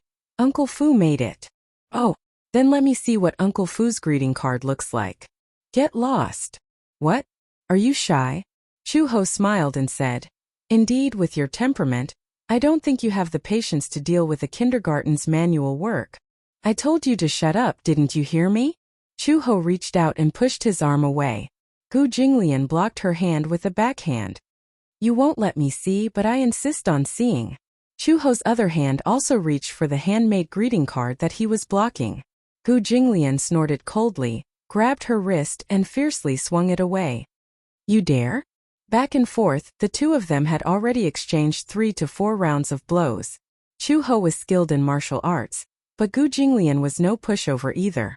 His skills were definitely above hers, so he was able to block her attack in an instant. "My patience is limited, so," Gu Jinglian said coldly, "don't test my patience again." Chu-Ho snorted disapprovingly.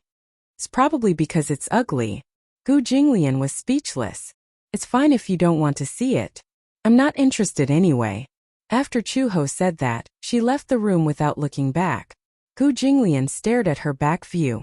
This woman was getting more and more brazen. The next day, when Xiaobao woke up, there was a greeting card on the bedside table. He rubbed his eyes and opened it curiously. However, when he opened the card, he saw a three-dimensional cartoon cat coming into his view. "Wow!" Chapter 3388. Xiaobao exclaimed in surprise. He was pleasantly surprised. The cat scissors were lifelike. The corners and the details were exquisite without a trace of coarseness. The cat's expression was lazy and cute, and its big eyes were lively and charming. Was this a three-dimensional greeting card? However, who was the one who did it? And who secretly put it on his bed? Could it be Uncle Fu?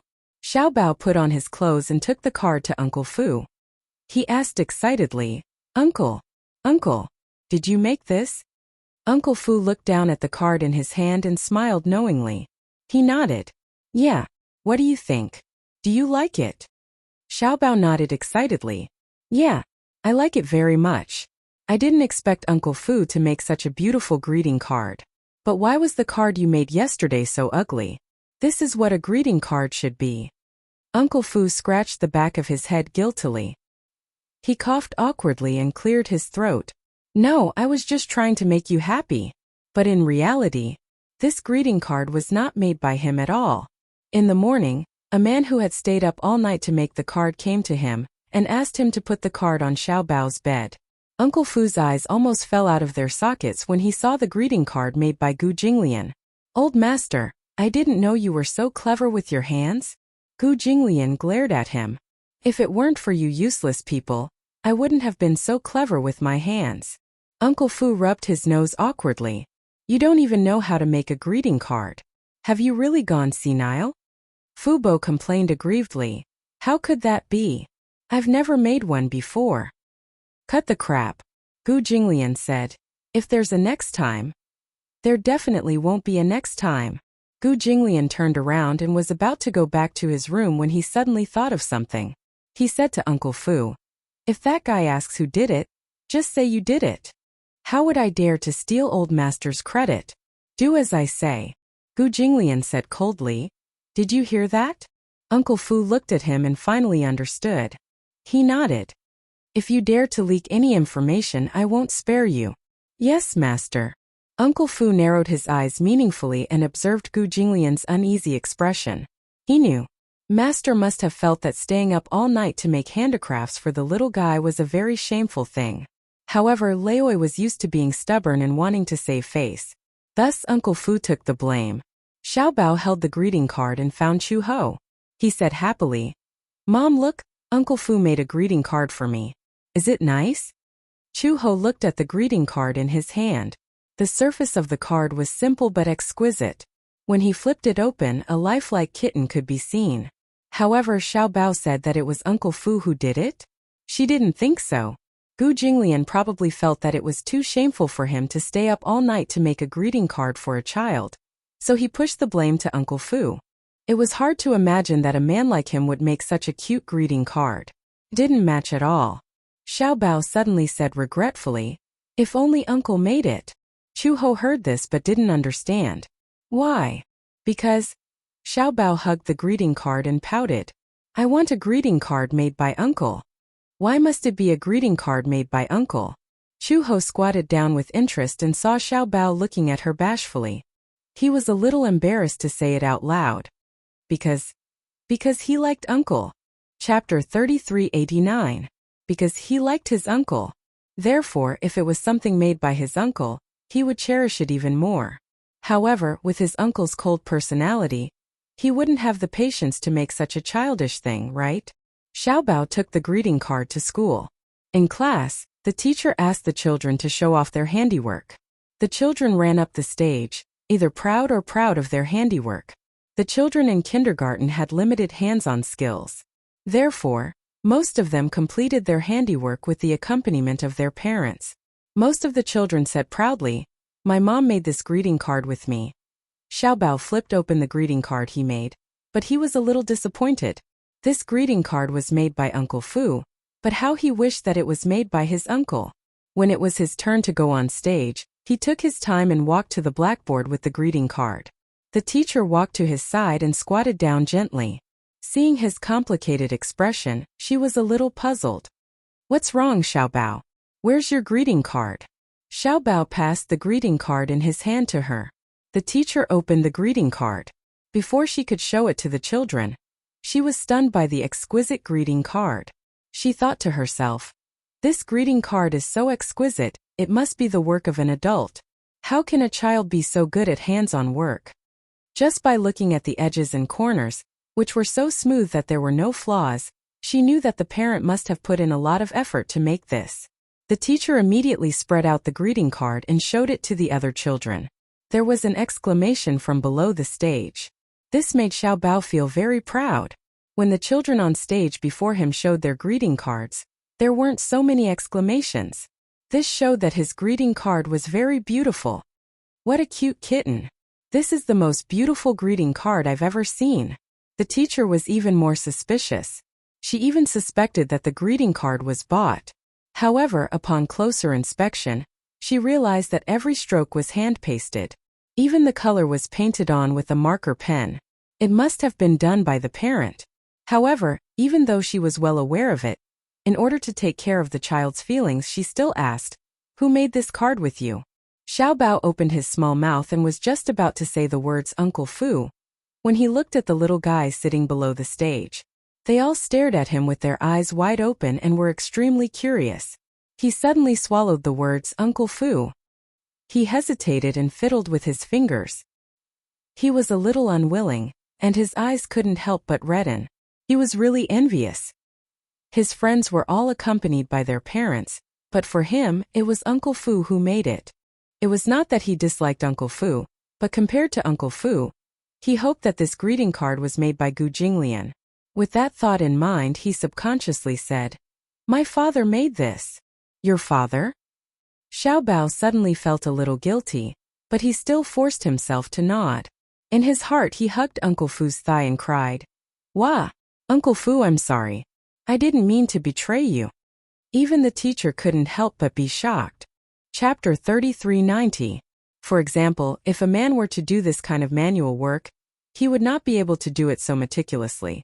This greeting card was too exquisite.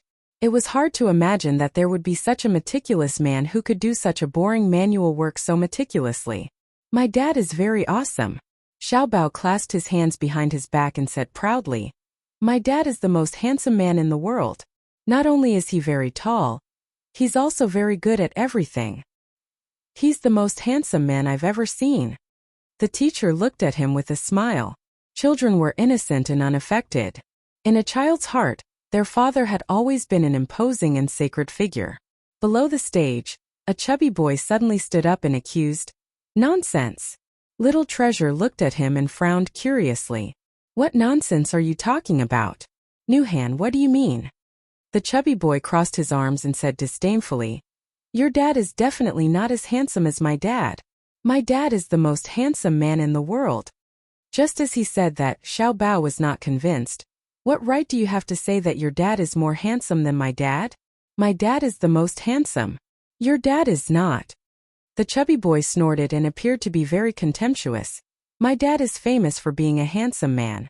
My mom said that when my dad was young, many girls chased after him." Hearing that, the teacher could not help but laugh. In an adult's view of the world, these words were nothing more than the most innocent and pure side of a child.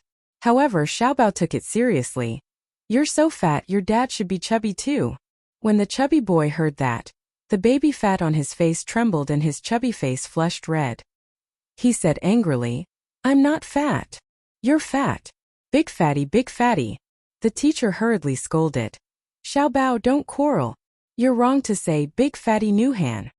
Although the chubby boy was so fat, it was because he was spoiled by his family. He did not have any taboos and had a big appetite, so it was inevitable that he would be white and fat. Xiao Bao had just transferred to the school, so he had never seen the chubby boy's father before. However, at the parent-teacher conference, the other children and teachers in the class had all seen his father. He was indeed quite handsome. Therefore, the children below defended the chubby boy and said, "Nuhan's father is indeed very handsome, but we've never seen Xiao Bao's father before." "That's right, Xiao Bao can't be bragging, right? Nuhan's father is really handsome. I've seen it with my own eyes. I just don't know why Nuhan is so fat." "Poochie," the audience whispered to each other. Xiao Bao was indignant and said angrily, "Anyway, my dad is the most handsome. I'm not bragging." The fat boy still wanted to say something, but the teacher immediately asked him to sit down. At the same time, Xiao Bao returned to his seat, temporarily calming down the situation. However, Xiao Bao, who had returned to his seat, glared at the chubby boy, neither of them willing to give in to the other. When it was time for the break, the chubby boy moved over and walked to his desk. In the past, he crossed his arms and said arrogantly, "Xiao Bao, you brag that your dad is more handsome than my dad. You have to apologize to me." "Why should I apologize? My dad is handsome. I'm not lying or bragging." Chapter 3391. My dad is the most handsome in the world. My dad is the most handsome in the world. My dad is the most handsome in the universe. My dad is more handsome than your dad. A little girl sitting in front of Xiao Bao could not take it anymore. She turned around and said helplessly, "It's very simple. Xiao Bao, the parent-teacher conference is in a few days. When the time comes, your parents will definitely come. Is Nuhan's dad more handsome or your dad more handsome? Won't we know once we compete?" Parent-teacher conference. Xiaobao widened his eyes in shock. He remembered this. This was the first parent-teacher conference since he entered school, so he took it very seriously. However, he did not dare to tell Gu Jinglian and Chu Ho. He was afraid that they would refuse. If they did not come, he would be very sad. He did not know if his uncle would come or not. What if his mom got angry when his uncle came? The relationship between the two of them did not seem to be very good. If his mom came and his dad did not come, then Nuhan would definitely advocate that his dad is the most handsome again. Xiaobao felt a little troubled. For the first time in his life, he hoped that his uncle and mom's relationship could be like that of an ordinary family, loving and loving. That way, he could let them attend the parent-teacher conference together. Nuhan saw that Xiaobao was silent and seemed to be hesitating. He said proudly, "What? I think you don't dare to compete, right? I already said that you were bragging. You just had to compete with me." "Who said that I don't dare to compete?" Xiaobao imitated his posture and crossed his arms. He said angrily, "Let's compete then. Who's afraid of who? When the time comes, I'll let you see my most handsome dad in the world." "Humph. Then it's a deal," Nuhan said disdainfully. "A braggart is a big stupid pig." "I'm not a big stupid pig." Nuhan returned to her seat, and the storm came to a temporary end. The little girl sitting in front of Xiaobao turned around and looked at the greeting card in his hand. She asked curiously, "Xiaobao, was that greeting card really made by your dad?" Yeah." Xiaobao scratched his head guiltily and nodded vaguely. The little girl showed an expression of admiration for the first time. "Your dad is amazing. I thought he bought this greeting card. My dad made this. Your dad is so gentle.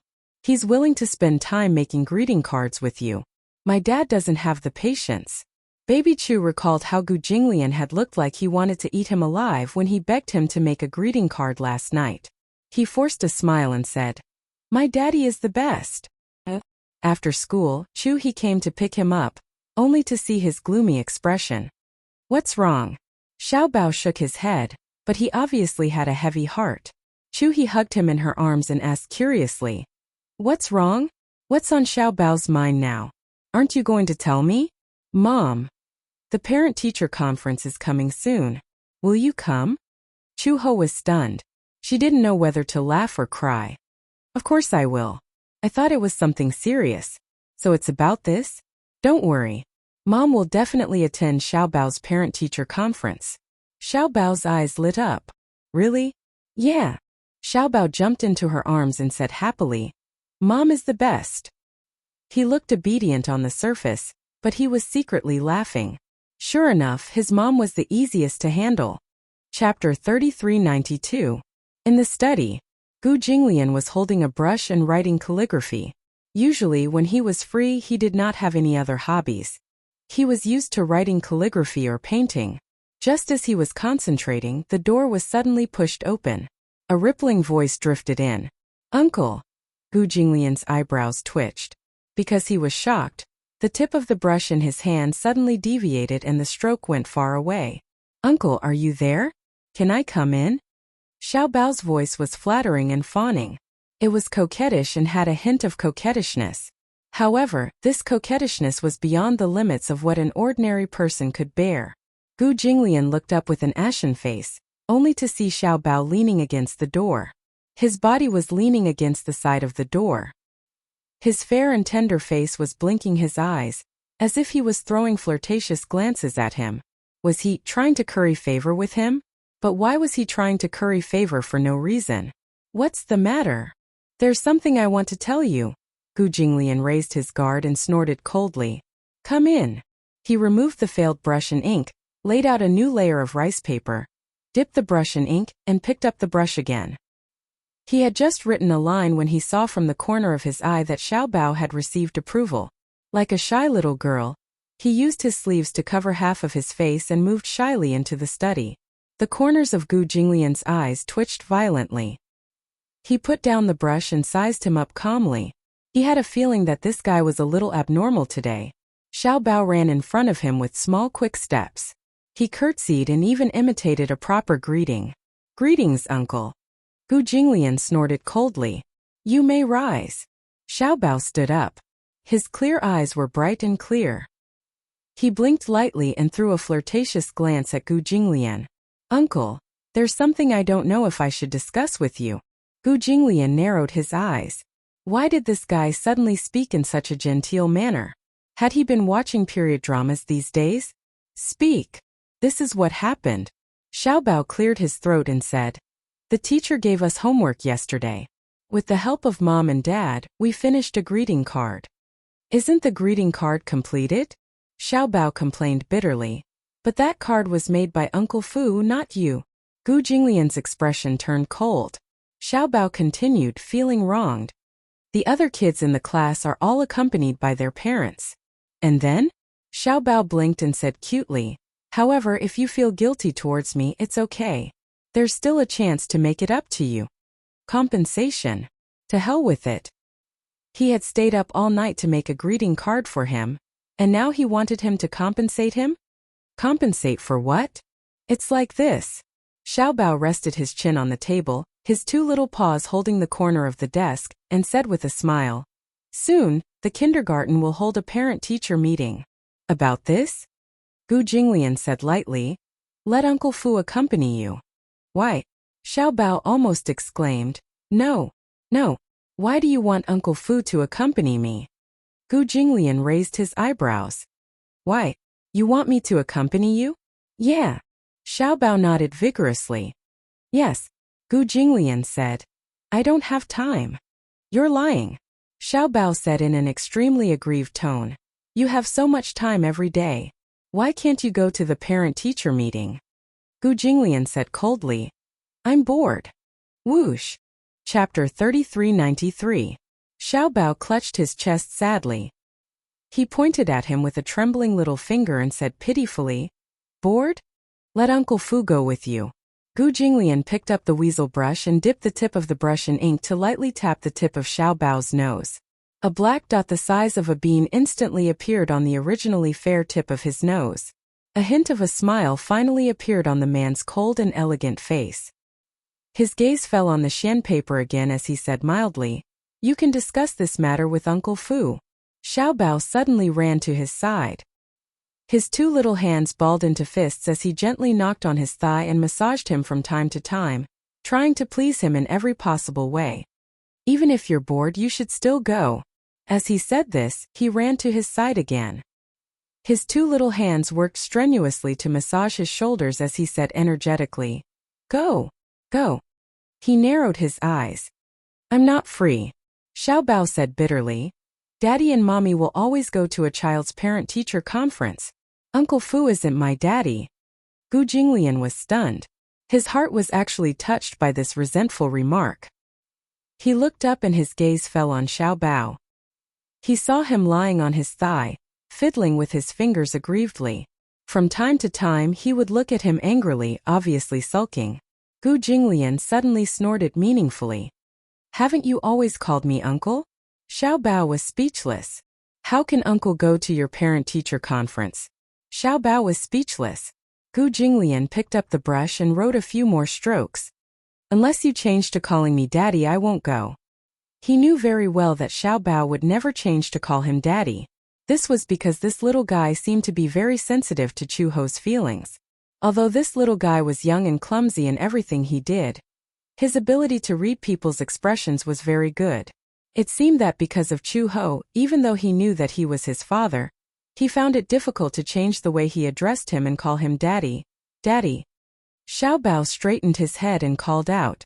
Gu Jinglian's hand trembled, and the ink under his hand became distorted. He looked up in disbelief and frowned with a complicated expression, only to see little Treasure lying in front of the table with an excited expression. If he had a tail, he would definitely be like an enthusiastic puppy, wagging his tail continuously. If I call you daddy, will you attend my parent-teacher conference? Xiao Bao. The corners of Gu Jinglian's lips twitched violently. When did this rascal become so unprincipled? He thought his mouth was Smouth's mouth. He didn't expect him to change. How much did this guy want him to attend the parent-teacher conference? Gu Jinglian put down the weasel brush and lazily rested his chin on his hand. He said slowly, since you want me to go so badly, Then I'll spare half a day. Half a day isn't enough. The parent-teacher conference takes a whole day. Gu Jinglian was speechless. So troublesome?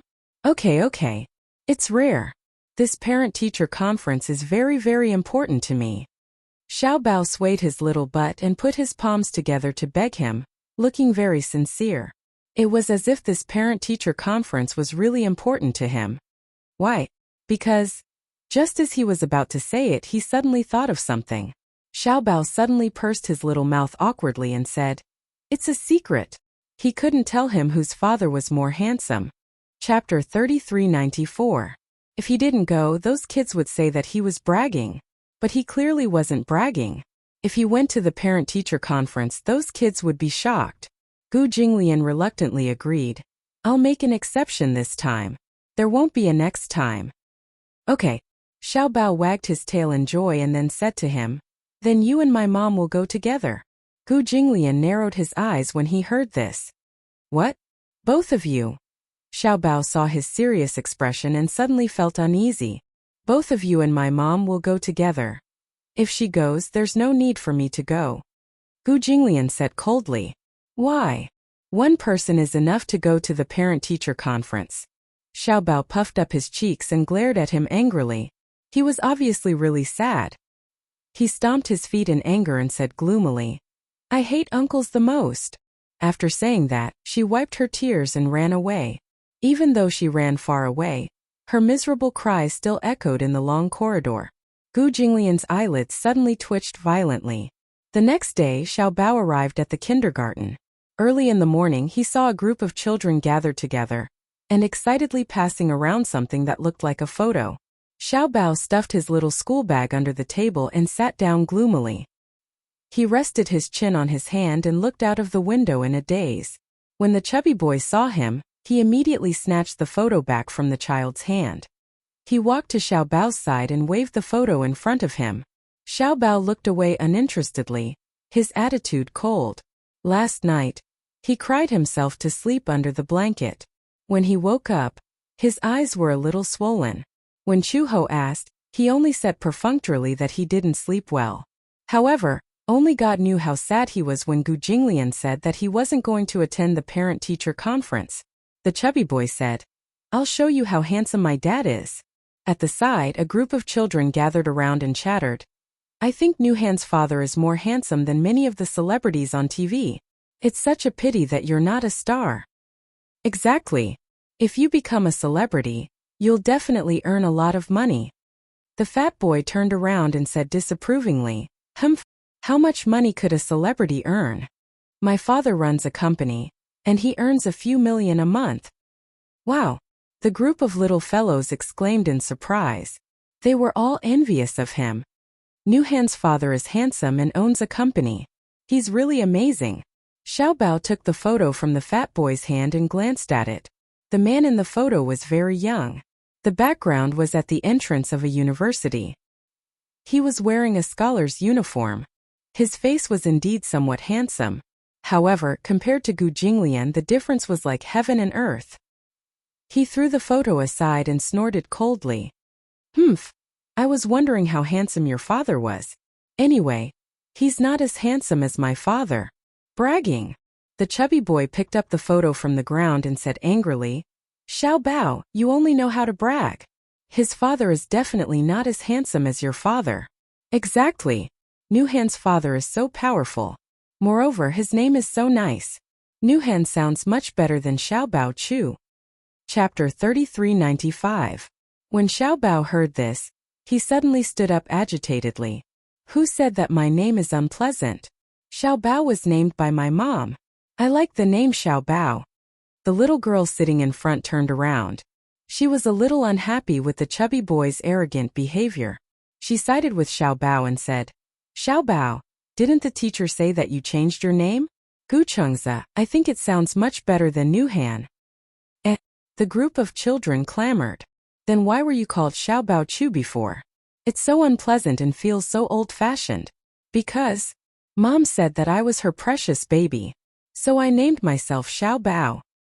Then why did you change your surname to Chu? And change it to Gu now? Chu is my mom's surname. Wow. Then why did you take your mom's surname? Could it be? A child laughed and said, Your mom remarried with you, right? Is this dad of yours your biological dad? It's not like what you're saying. Xiao Bao said angrily, My dad dotes on my mom. That's why he let me take my mom's surname from the beginning. So that's how it is. This reason seemed to be convincing. A child asked, Xiao Bao, do you have a picture of your dad? Xiao Bao said guiltily, No. The chubby boy said mockingly, He wouldn't dare to take it out. That's not it. Xiao Bao, when it's the parent-teacher conference, your dad will definitely come. When that time comes, won't you see Xiao Bao's dad? Don't make a fuss. The little girl in front tried her best to defend Xiao Bao. Xiao Bao looked at her gratefully and said with a smile, Thank you, Shang'er. Shang'er smiled sweetly and held her hand. It's okay, we're friends. I believe everything Xiao Bao says. Xiao Bao suddenly felt a little uneasy. If his uncle really didn't come to the parent-teacher conference, Shang'er would definitely be disappointed in him. The bell rang, and the teacher walked into the classroom. The children returned to their seats, but Xiao Bao was lost in thought. After returning home from school, Little Treasure returned to his room and sat in front of his desk with a frown on his face. Chu Ho walked over and checked the homework assigned by the teacher for him. Seeing his disappointed face, he could not help but feel strange. What happened? She felt strange. You don't seem happy these 2 days. Xiao Bao looked at her, but looked like he wanted to say something but hesitated. Chu Ho asked him again and again before he finally told him the truth. In class, the chubby boy had always been at odds with him, always going against him. However, there was indeed some conflict between the two children. Sitting in front of Xiao Bao was Shang'er. She was the prettiest and freshest girl in the class. Many boys in the class liked to get close to her. The chubby boy was no exception. Originally, Shang'er was the chubby boy's desk mate.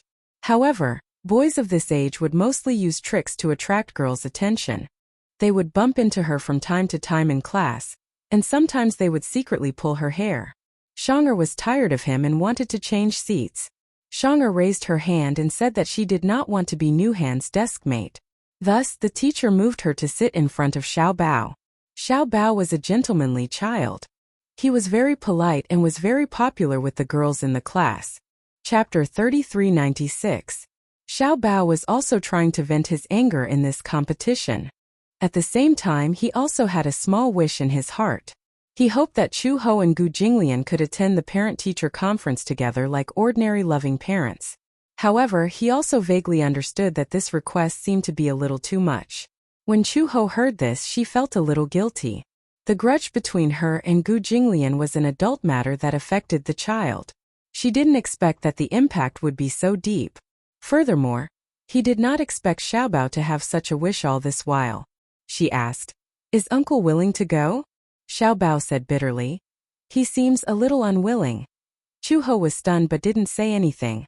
If Gu Jinglian was willing to go to the parent-teacher conference, even if she was unwilling, she would play the role of Mrs. Gu for Xiao Bao's sake. However, if Gu Jinglian wasn't willing, she couldn't force him to do anything. At night, Gu Jinglian was sitting in the study reading a book. Uncle Fu walked in and helped him put away the ink, paper, and inkstone. Is that guy asleep? Fu Bo nodded. She cried for a while and fell asleep with Red Lotus. Cried. Gu Jinglian looked up with a puzzled expression. What's the matter now? It's about the parent-teacher conference. Gu Jinglian was a little puzzled. It's just a parent-teacher conference. Why does he care so much? Uncle Fu cleared his throat and coughed. According to the little guy, he made a bet with a boy in class. A bet? Yes. Xiao Bao said that the boy wanted to compete with him to see whose father is more handsome. Gu Jinglian was speechless. So this was the reason? He was speechless. Old master, why don't you spare a day to accompany the little guy to the parent-teacher conference? Gu Jinglian said in a low voice. You know that I can't show my face easily. Uncle Fu was put in a difficult position. Indeed, with old master's status, it was indeed not easy for him to appear in public. When he went out, he was accompanied by a group of bodyguards. It was not for the sake of appearances, but because with his identity, if he appeared in public, it would be easy for other forces to assassinate him. The Gu family had a reputation and prestige in the capital. Although they had cleaned up some of their businesses over the years, they were still the most prosperous family in the underworld. A tall tree attracts the wind, and it's lonely at the top. Every trip was accompanied by the danger of being assassinated. Therefore, when Gu Jinglian went out, he was always accompanied by more than 10 bodyguards. If such a large group appeared on campus, it would inevitably be inappropriate. But the little guy cried for a long time, as if he was very sad. Even I felt sad when I saw that. Uncle Fu nagged. It's only a day. When the time comes, I will send people to ambush in the dark to protect Old Master. Moreover, if Red Lotus is by your side, you can pretend to be husband and wife with her. If you meet with an accident, she can protect you with her skills. I'm not worried about myself. Gu Jinglian put down his book and said coldly, I'm afraid that the child will be hurt. Don't worry about that. I will send people to clear the area in advance. I will send people to patrol a few miles around the school. Okay. Gu Jinglian said lightly, then you can arrange it for me. Uncle Fu was overjoyed when he heard this. Old Master, do you agree? What else?